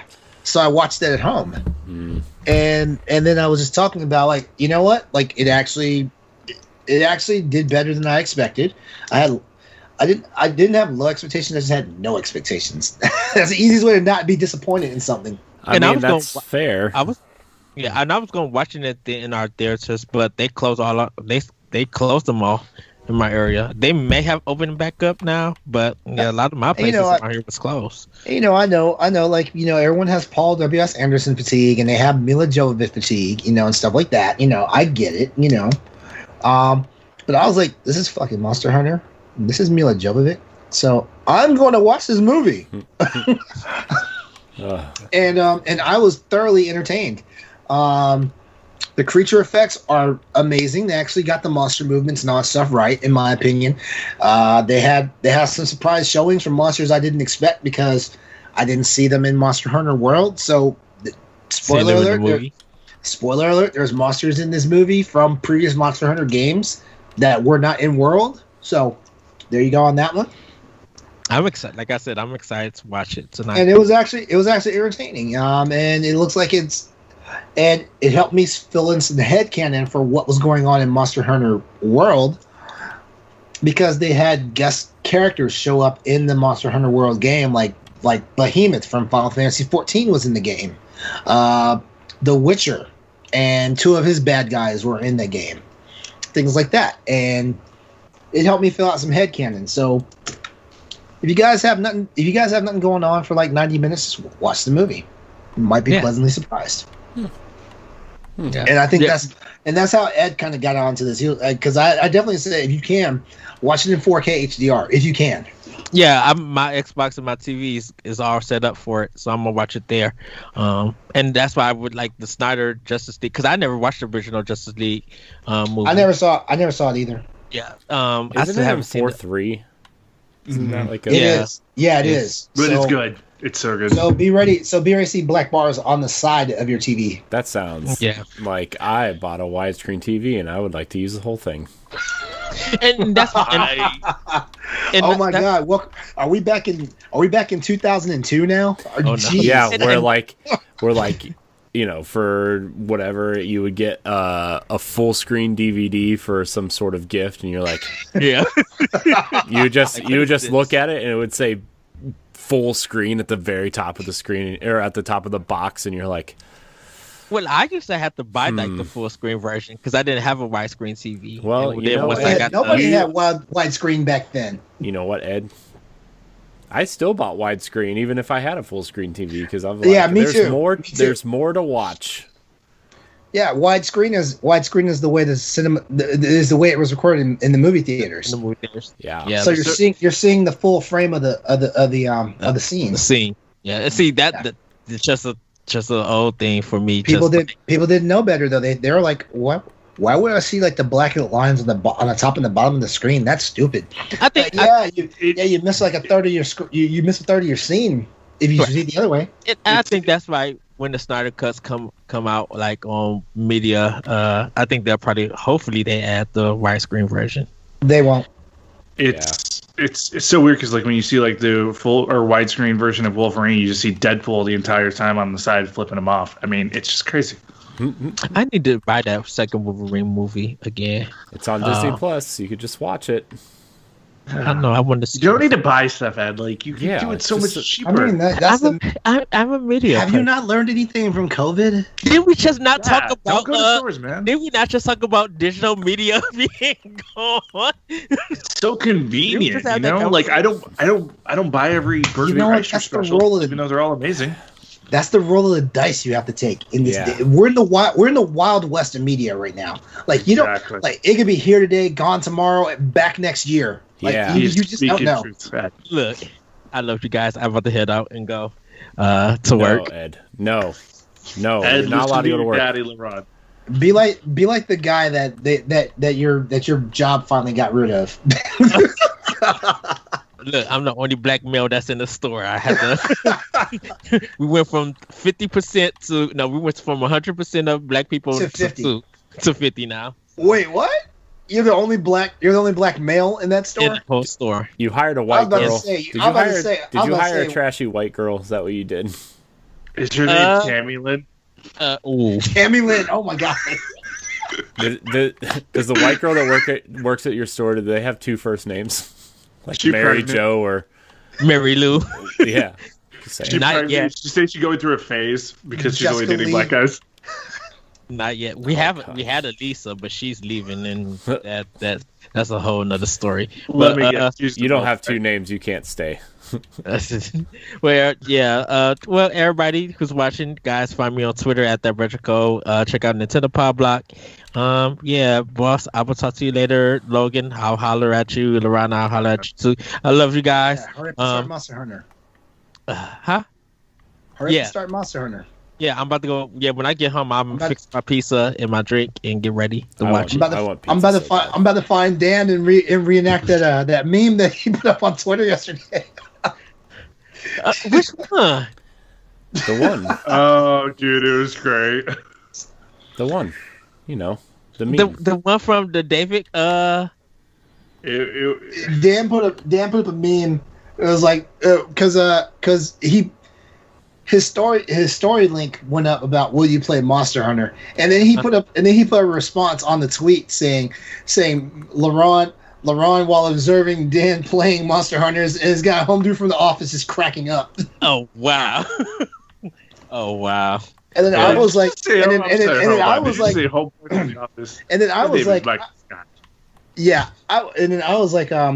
like, why would you say that? I am a completely fair gamer that I just wanted to see people have fun, and it was the Agatha meme. To which I replied, Yeah. He says as he watches me and Dan struggle to even get one kill. Exactly how that would go. Yeah. I love you guys. I will holler at you guys later. You guys have a great weekend and everything. Have a good day. Have a good day at work. Don't get stressed out. Bye, Ed. Bye, guys. No, Ed's gone. I'm just He's kidding. still there. I know. That was the joke. Look, that's what I went for. Bye, He's like, I was gonna leave, but you gotta talk shit. bye, guys. Bye, Ed. All right, guys. I guess it's time for video game 20 questions. You guys know the rules. Yeah. 19 questions and a guess. No research. Logan, I'm gonna let you go first because I tanked our team last time. Cap. You did. Cap. This one's. I think this one's gonna be an easy one. Because I finally learned what this word means. Is this from a first-party developer? Developer or publisher? Publisher. Sorry, I still managed to fuck it up. Yeah, publisher. Yes, it is a first-party game. Yeah. First party. All right. Question 2. Is it a current gen title? Is it? No. Okay. Is this a sports game? No. Okay. I'm going to be real sad if you guys don't get this because I thought I would go easy on you on my last week. Okay. Is it available? What? No, don't do that. Don't do that. No, I won't. I was kidding. Did you say is it Destiny? I'm just calling. He says it's easy. Is it available on any of those premium services right now, like Game Pass, so on and so forth? No. Okay. Ooh, yeah. Is it a first-person shooter? Oh boy. No. No. It's not a first-person shooter, but is it a first-person perspective game? Is that your question, LeRon? That's my question. Yes. That's number 6, by the way. It is a first-person perspective game. First-person game. All right. Is it VR? No. Not VR. Although it would probably be really cool in VR. Oh, okay. LeRon, I've got another question. If you Go ahead, do it. You guys can discuss your questions. LeRon, do you think it's No Man's Sky? Doesn't Wait, that do have, I think it's? Yeah, doesn't that has a PSVR version? I thought. It doesn't. No, it might. I don't think it's No Man's Sky. I don't think so. But is it okay, Corey? Is it an exploration game? Good question. That's no. Okay. That's no. So exploration is not its core. Is not No. a core mechanic of the game. Okay, I didn't mean to struggle with that question. No, it is not an exploration game. Okay. Sorry, I didn't want my. So it's lack more of- like a linear. It's more like a linear game. Okay. How many questions is that? That was 8. All right. First party title, first person game. It's not VR. It's not sports. It's not current. It's no exploration. It is not available on a premium service. That's kind of weird. It's odd.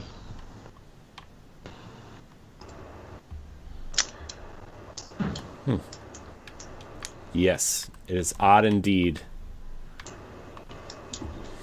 Corey says he has a good idea that we're going to get this one, so it's not. I would be shocked if you guys didn't get it. Although I said that the last couple weeks and then you didn't. So, whoops. Filling time and space with some songs that I made up in my head. Is this a Xbox exclusive? No. Okay. Not Xbox exclusive. Okay.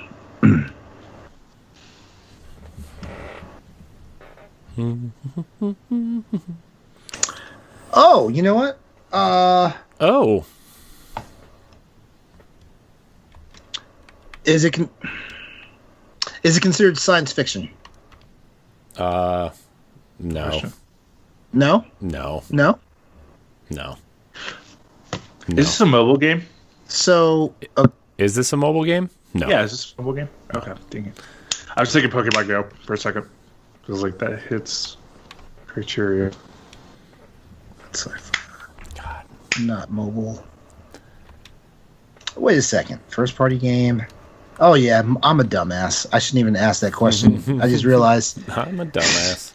I mean, they have a first person. The Minecraft is on Xbox. It's an like a Microsoft game. Technically, it's on mobile. It's not first party though. It is. Minecraft is first party. It's published by Microsoft.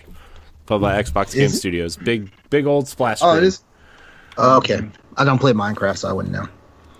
Why not? Because Basically, my stupid ass was thinking RE7, and that is not first party. Oh, yeah. he's not wrong.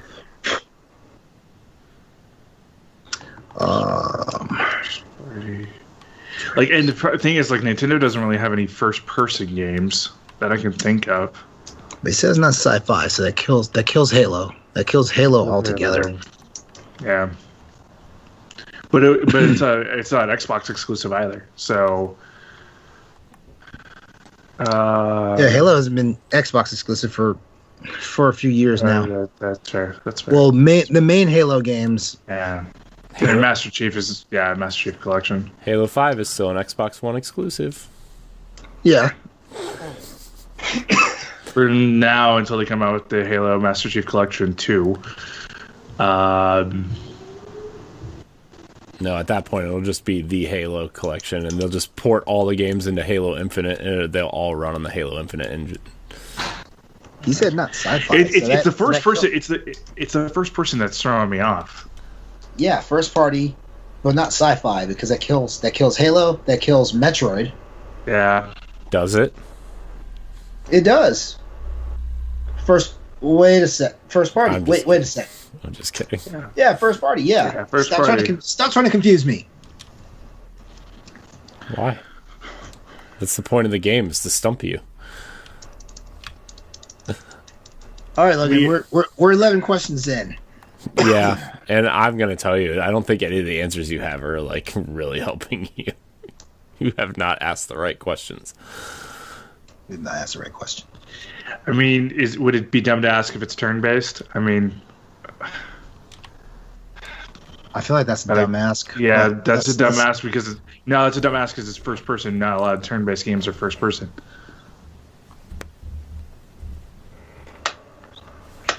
It's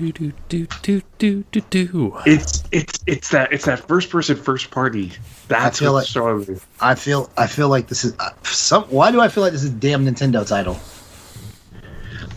I mean, you could ask if it's a Nintendo exclusive. I mean, that's a question we could ask. Because if it's not there, then it has to be a PlayStation exclusive. Okay, cool. Well, not exclusive, but be a PlayStation first party, or a game, which not a lot of first party games are on other consoles except for PC. All right, so is it Nintendo exclusive? Yes, it is. Oh shit! What did Nintendo make that was first person? Oh shit! So Nintendo first party, first person game, but sure as hell ain't Metroid. What the hell? It's not an exploration. Did you confirm that it's not Metroid? Is it a Metroid game? Is it part of the Metroid series? No, it's not. He said it was not sci-fi, so I wasn't asking that question. My apologies. My apologies. My bad, LeRon.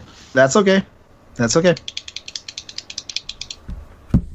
How many questions are we at now? 14? This next one is 14. Yeah.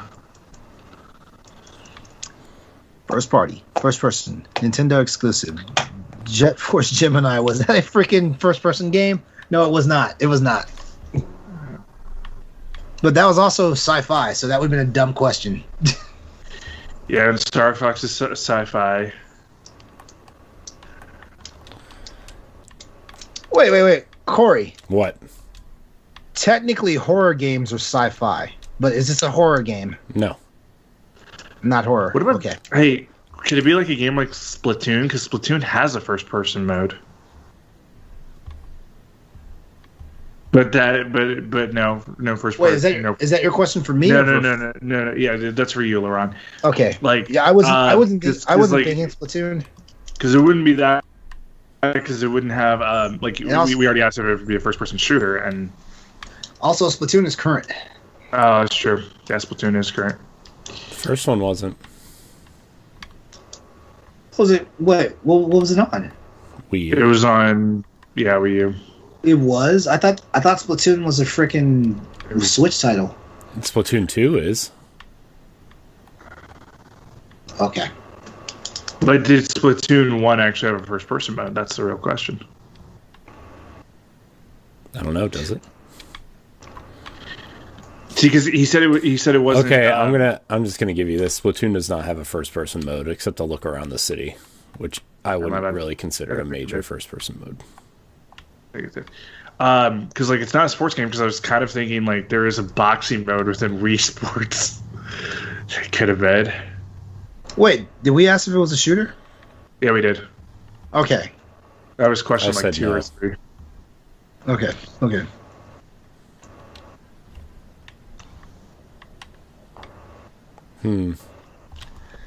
Sports game. First party, first person, exclusive. I man, this is good. Not a sports game. To be fair, I picked this game because I thought Ed was going to be here. Oh God, it's some weird Nintendo thing. I know. We're not going to get this. It's not weird though. Is the problem? But I have heard of it. That's yes. the thing. It's like yes. Even I would have heard about it. Everybody's heard of this. I think we would have heard about this game because look at who we represent. We represent Boss Rush. Of course we would have heard about this game. Well, yeah, but I'm entertainment based. I don't ever talk games. Okay. First party, first person, Nintendo exclusive. This game I would have heard of. You guys can narrow down genre. You guys could narrow down platform. You guys could narrow down other things. Because if I said any more, you could probably give some of it away at some point. Narrow down the genre. Okay, so not sports. Mm-hmm. Not a first-person shooter. Not first-person shooter. Yep. Not a space exploration, or not an exploration game. Not a sci-fi. We know that. It's not a horror, then. Not a horror title. Is it a puzzler? I was just about to ask that. There are puzzle elements, but I don't think this is considered a puzzle game. There are puzzle elements. Did Animal Crossing have a game before New Horizons? Like, I don't know anything about Animal Crossing, but... Yes.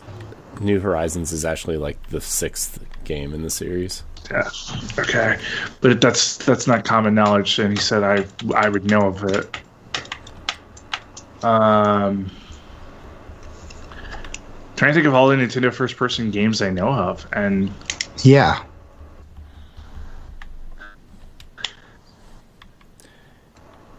but it's not. I can't think of any. That's the problem. That's the issue I'm having too. Is I didn't even realize Nintendo made first-person games. It's not a sports game. It's not a puzzle. It has puzzle elements.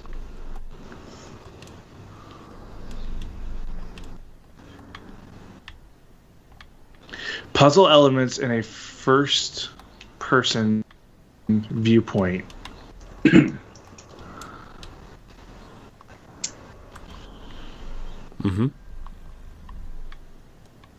I got nothing, Logan. You guys are so close. See, because I would have said Mario Galaxy, right? Because Mario Galaxy is not first person. But it's also sci-fi. It's also sci-fi, and it's also current gen. Is Mario sci-fi? Yeah, Mario sci-fi. No, it's not. As soon as they made it Galaxy themed. Exactly. As soon as they made it Galaxy themed. Come on. Hi, it's a me, Mario. Puzzle elements, but it's not sporty. I got nothing, dude. First party, first person, Nintendo exclusive. There's so many questions I can think of that would help you with this. Well, this is question 16. Isn't this about time for the hint anyway? Yeah. I think we need a hint. It's part of one of their most popular series. Oh God, For some Breath of the Wild, it could be a Legend of Zelda. Puzzle elements that would fit, but was there a Legend of Zelda that wasn't Ocarina of Time maybe? I feel like every Legend of Zelda game has been freaking third person. Yeah, I can't think of a first person one. Okay, so you look at the other major series. Okay, Mario. Let's go through the Mario list. It's a spin-off game. I'll throw that out there too. Oh man! But still very popular. Luigi's Mansion. Does it have any? No, that's Nope. third person. It's third person. I mean, Malibu Barbies. No, Oh God. I can see he's got kids. He might have played it. Man, I lost my virginity helping a girl play That's So Raven. So I mean, it's not totally out of question.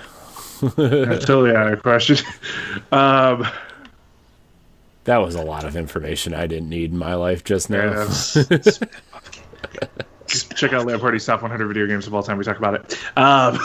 Spin-off game, first party, Spin-off game. first person on Nintendo. And it's a game that I know. That's the thing. It's like, I don't know a lot of spin-off games for Mario. I don't pay attention to Nintendo. Oh my gosh! Right? You guys are gonna kick yourselves if you don't get this. I'm What about sorry. Yoshi? Even Yoshi. LeRon's gonna kick himself if he doesn't get this. But like Yoshi World, Kirby's World. I mean, but I don't think any of those had a first-person mode. Oh my gosh! You guys are just Wait. So first person was the core mechanic of the gameplay. yes. Jesus Christ.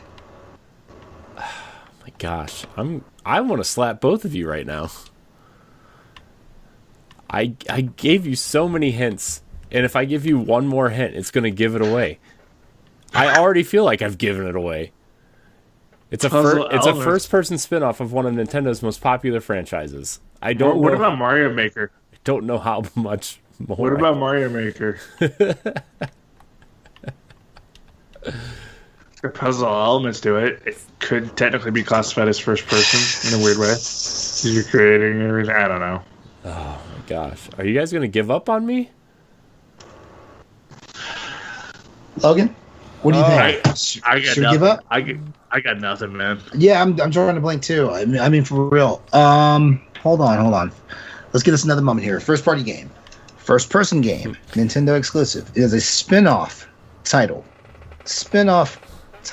Of one of their most popular franchises. Okay, so that would, I mean, Of one of their most popular franchises. So Zelda or Mario. Zelda and Mario.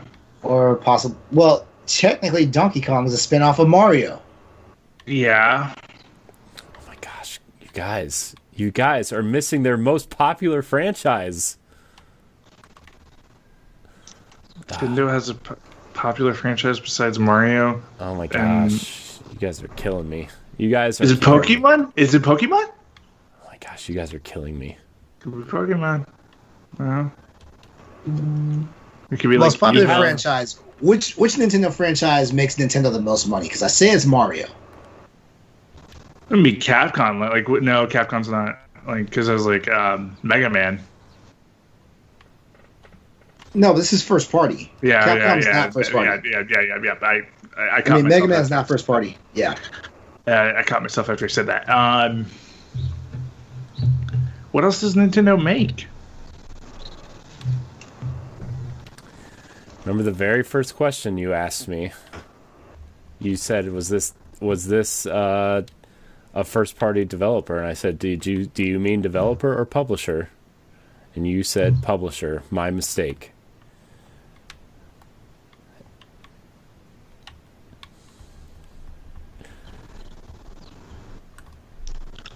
nothing. I got nothing, dude. Yeah. Do you want me to reveal the game? Yeah, because Yes. I'm not gonna get it. All right. Let me prepare to embarrass you. Incredibly. Give me one more hint. Give me one more hint. Nope. He says if he gives one more hint, we'll get it. Yeah. I mean, give us one more hint. We still might not get it. Let's be honest. Gosh, I feel very sad right now. Give us the most obtuse hint you can give us. Yeah. It's on rails.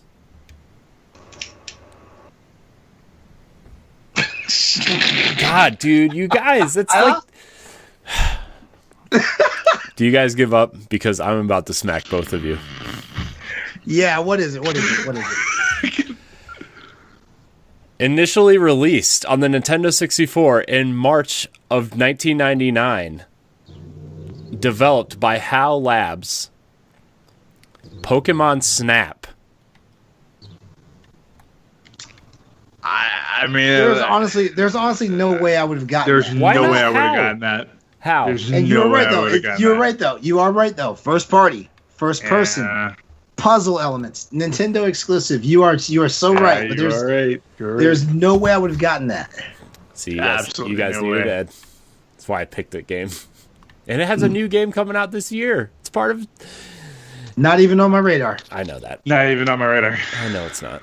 It's not on mine either. But... The Nintendo, the game on Nintendo that I wanted to buy, I just bought yesterday. Oh, you guys are hurting my soul. Corey, Especially you want you, redemption? Fair. Do I want redemption? Do you want redemption and try to guess one yourself and see if you're so good at it? Do we have time for that? We can make it quick. We can make it quick. I mean, it's up to you guys. I got an easy one. Okay. All right, go for it. Go for it, Logan. I got 10 minutes, so Okay. ask away. Did this game come out after January 1st, 2000? Yes, it did. Okay. Is it part of a series? No. One-off. Neat.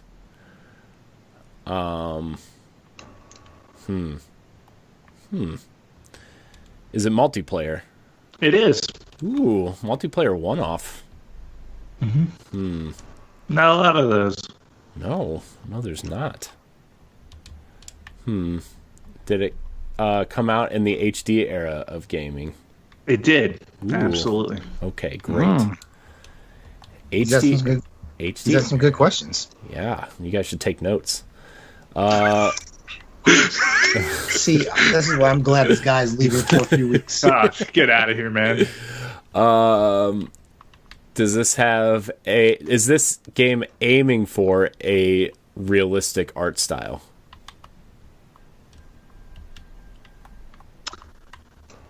Kind of. Like, there's elements that look realistic. There's some that look absolutely not even close. Is this well, shoot, multiplayer. Is this is it oh man. Is the multiplayer aimed more towards competitive play? Yes, Okay. absolutely. Okay. Absolutely. Ooh, okay. Is this a first party title? No. Okay. So third party, one off multiplayer. And Competitive. Austin, this time I know what first party means, you douche. Okay. Gotta, Man, how many questions is that, LeRon? That was shoot. Wow, you're pretty good. That was 9. Okay. Do you play as a human in this game? It's unclear. Oh God. Okay. Unclear. Damn. What does that mean? It's unclear. Unclear. I cannot confirm nor deny because no one knows. What do you mean nobody knows? Nobody knows, man. Competitive multiplayer where you don't know what you play as? Does this game involve vehicles? It does. Oh God. Okay. Some sort of mech game, maybe. Some sort of. God, I have a lot of information. And I'm so lost. I don't. Even know. You have more clues right there than you think. Yeah. I mean, you could probably figure it out just based off that. Like. Yeah. Multiplayer, vehicles, unclear. If you play as a human. Does this have a single player campaign? Not a campaign per se. Oh God, not a campaign, but it has single player something in it, which means it's probably some sort of stupid training mode. It's 12. LeRon's not helping me at all. I feel abandoned. Wait, this is your redemption question. Yeah, this is all. You think it's so easy, so I mean, and this is a pretty easy game to get. I mean, in all honesty. Yeah, that's what I said about Pokemon Snap. Wait, did he ask if it was exclusive? Yeah. Okay. No, you didn't. And I did. I said, is it a platform? I said, is this a first party game? That to me tells me if it's exclusive or not. Oh, okay, yeah. Oh, okay. It's not. Okay. It's not. I mean, technically, it doesn't have to be, but still. I mean, I'll just go ahead and tell you it's available on all three current consoles. All three current consoles. Well, no, all three consoles, all of the major three. So you can get it on Xbox, you can get it in a PlayStation Store, you can get it on the Switch Store. Okay. What game is that gonna be? It's right freaking there, dude. I know. I know. It's right there. Multiplayer, not part of a series. Is this game cost? Is this like a $60, $70 main like AAA style game? It is not. No. Okay. No. So that tells me it's something like maybe like maybe something like Rocket League or. Bad idea. Who knew? Do you push around a giant ball in this game into goals? You do. You 100% do. Did this have a PS3 version called Supersonic Rocket Powered? Yeah. Is it Rocket League? It is Rocket League. Yes. Nailed it. It's recent. It was recently back in the news for they're getting a mobile version. Yeah. Super Swipe. Wow. Coming up. He didn't even need a hint. I mean, kind of got one. Corey's I kind of gave it away there. Corey's just so much better at this game. I mean, I did think Rocket League. Like after I said vehicles, and you said you were unclear if you played as a human, because like I think Rocket League, they're supposed to be.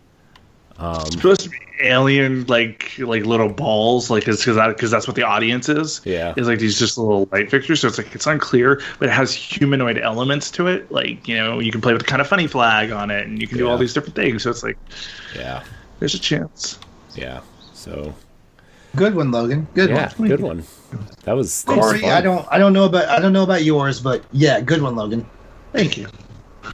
I feel like I won. Now, though, if Ed had been there, we would have gotten that one on like the. Yeah, we would have got that one. Yeah. Yeah. And it's Ed's fault we didn't get that. We can't take that on ourselves. It's Ed's fault. Yeah, it is Ed's fault. Ed, it's your fault. Ed, it's your fault, buddy. Well, that was fun. Yeah, it was fun. Anyways, Corey's on a damn streak now. I am 2 in a row. Wow, we couldn't even send him home to the brand new baby defeated. Damn. Yeah, I am defeated because I don't get the podcast for like a month. I'm very to be all honest, like as excited as I am to have. Well, excited, I guess is. I don't know. I'm happy that we're having a baby, but I'm kind of sad at the things it's going to take away from me, like podcasting. You're bringing life into the world, dude. You get another person you can teach about video games, and another person you get to watch grow up. Yeah, right there. I'm excited. It just I'm sad. I'm going to miss all you guys for a couple weeks. It's going to be another Browns fan is coming into the world, and those are very rare to find these days. So it's like, celebrate it. Yeah, it's fair. It's fair. Anyways, I hope that you guys enjoy your time without me. Most people do. Jesus, dude, you're so dark. It's like you're like Eeyore, man. Like, do you have just like huge amounts of people? I know he made it sound like he's the most incorrigible person to be around. Dude, I message you every day. It's like, clearly I like you, man. Yeah, I damn near message you every day too. Shit. I have no friends. I'm just kidding. Like, I'm mad out of love, man. When I message you mad, it's out of a place of love, not like, fuck you, Corey. Like, I've never said that. Okay, so everyone that knows what they're doing knows that they're editing their own shows, right? I hope so. I've been.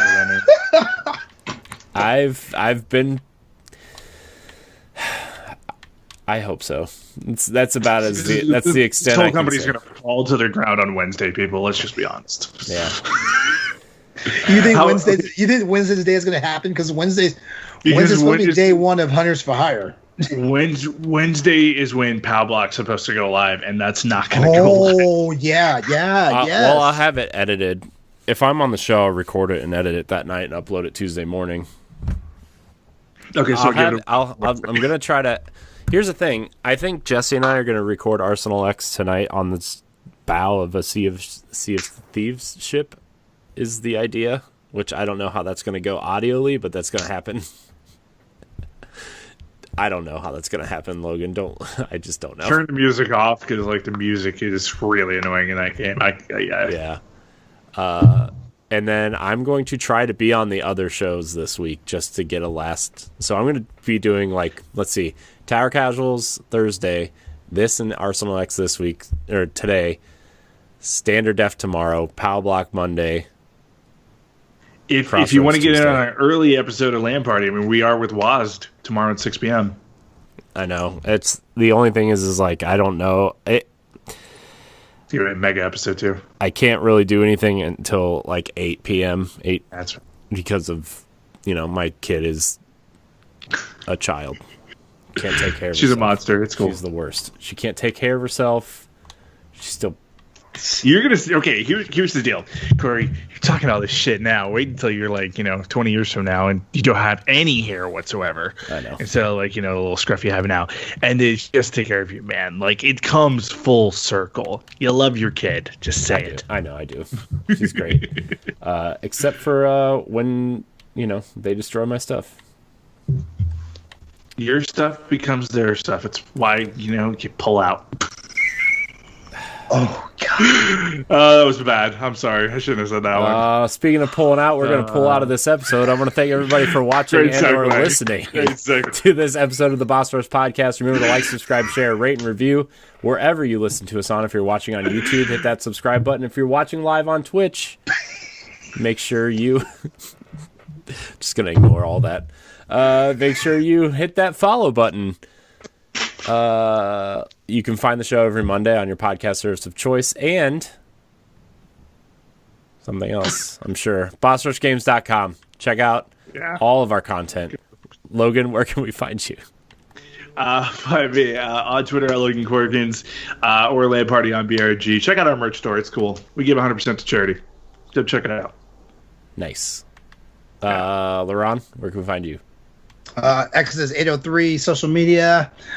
Tuesday nights, tune in twitch.tv/Exodus 803 for the podcast of Crossroads, the PlayStation show. Tuesday nights, 8 p.m. Eastern Standard Time. Be there. It's the best place to be. On be Tuesday there night. or be square. Ha. Right. Unless you live in Japan, which is squares except. So, no, circles except. I lied. Whatever. Shut up. I'm out. I'm done. I tried to make a really good PlayStation joke and it failed. Fell flat on its face. That's what you get for blowing up the PlayStation guy's spot with your 20 questions today. You know what? Yeah. Be better at 20 questions. Ask the right questions. Oh no, he didn't. I mean, no, he didn't hit us. Snapping. No, he didn't. No, he didn't hit us with the freaking Boss Rush slogan for how we should be playing 20 questions. Wow. Right. Be better in all aspects of your life, including your game of 20 questions, LeRon. anyways, you can find me at IamCorinHD on Twitter. Follow me if you want to see some baby pics, I guess, because that's going to happen very soon. Next live stream's coming from the delivery room. Holla! I mean, my wife would murder me if that happened, but yes, it could. I'm waiting for the day when some Twitch streamer just does that, because you know it's going to happen. No nipples on Twitch, even baby nips. Check out our family of shows. Check out all of our content. Lots going on right now that I am excited for, and yet very sad that I won't get to be a part of the next few weeks. So, LeRon, I think I need to get you a lot of the passwords and stuff for Boss Rush for sure. But like I said, Logan and Ed and LeRon, I'm going to give you all the passwords and just the assets in general, just in case something happens, or what if in case shit goes down. What if they give me drugs and I find myself passed out in Aruba somewhere? You know what I mean? I would love an epidural. I mean, that would be a fun time. She's not getting an epidural. She's getting a spinal because we scheduled a C-section. Have you ever been to Chipotle though, and like you had that build up, and you're like, man, an epidural would help me pass this thing so fast. I mean, that's fair. Stop it! I ruin every episode. This is why I don't come on. Oh man, Logan, I missed you. I missed you, man. Anyways, thank you guys so much for watching, and until next time, we love you. I'll see you in a week or a month or whatever, however long this takes. I don't know. Somebody stop me! Press the stop button.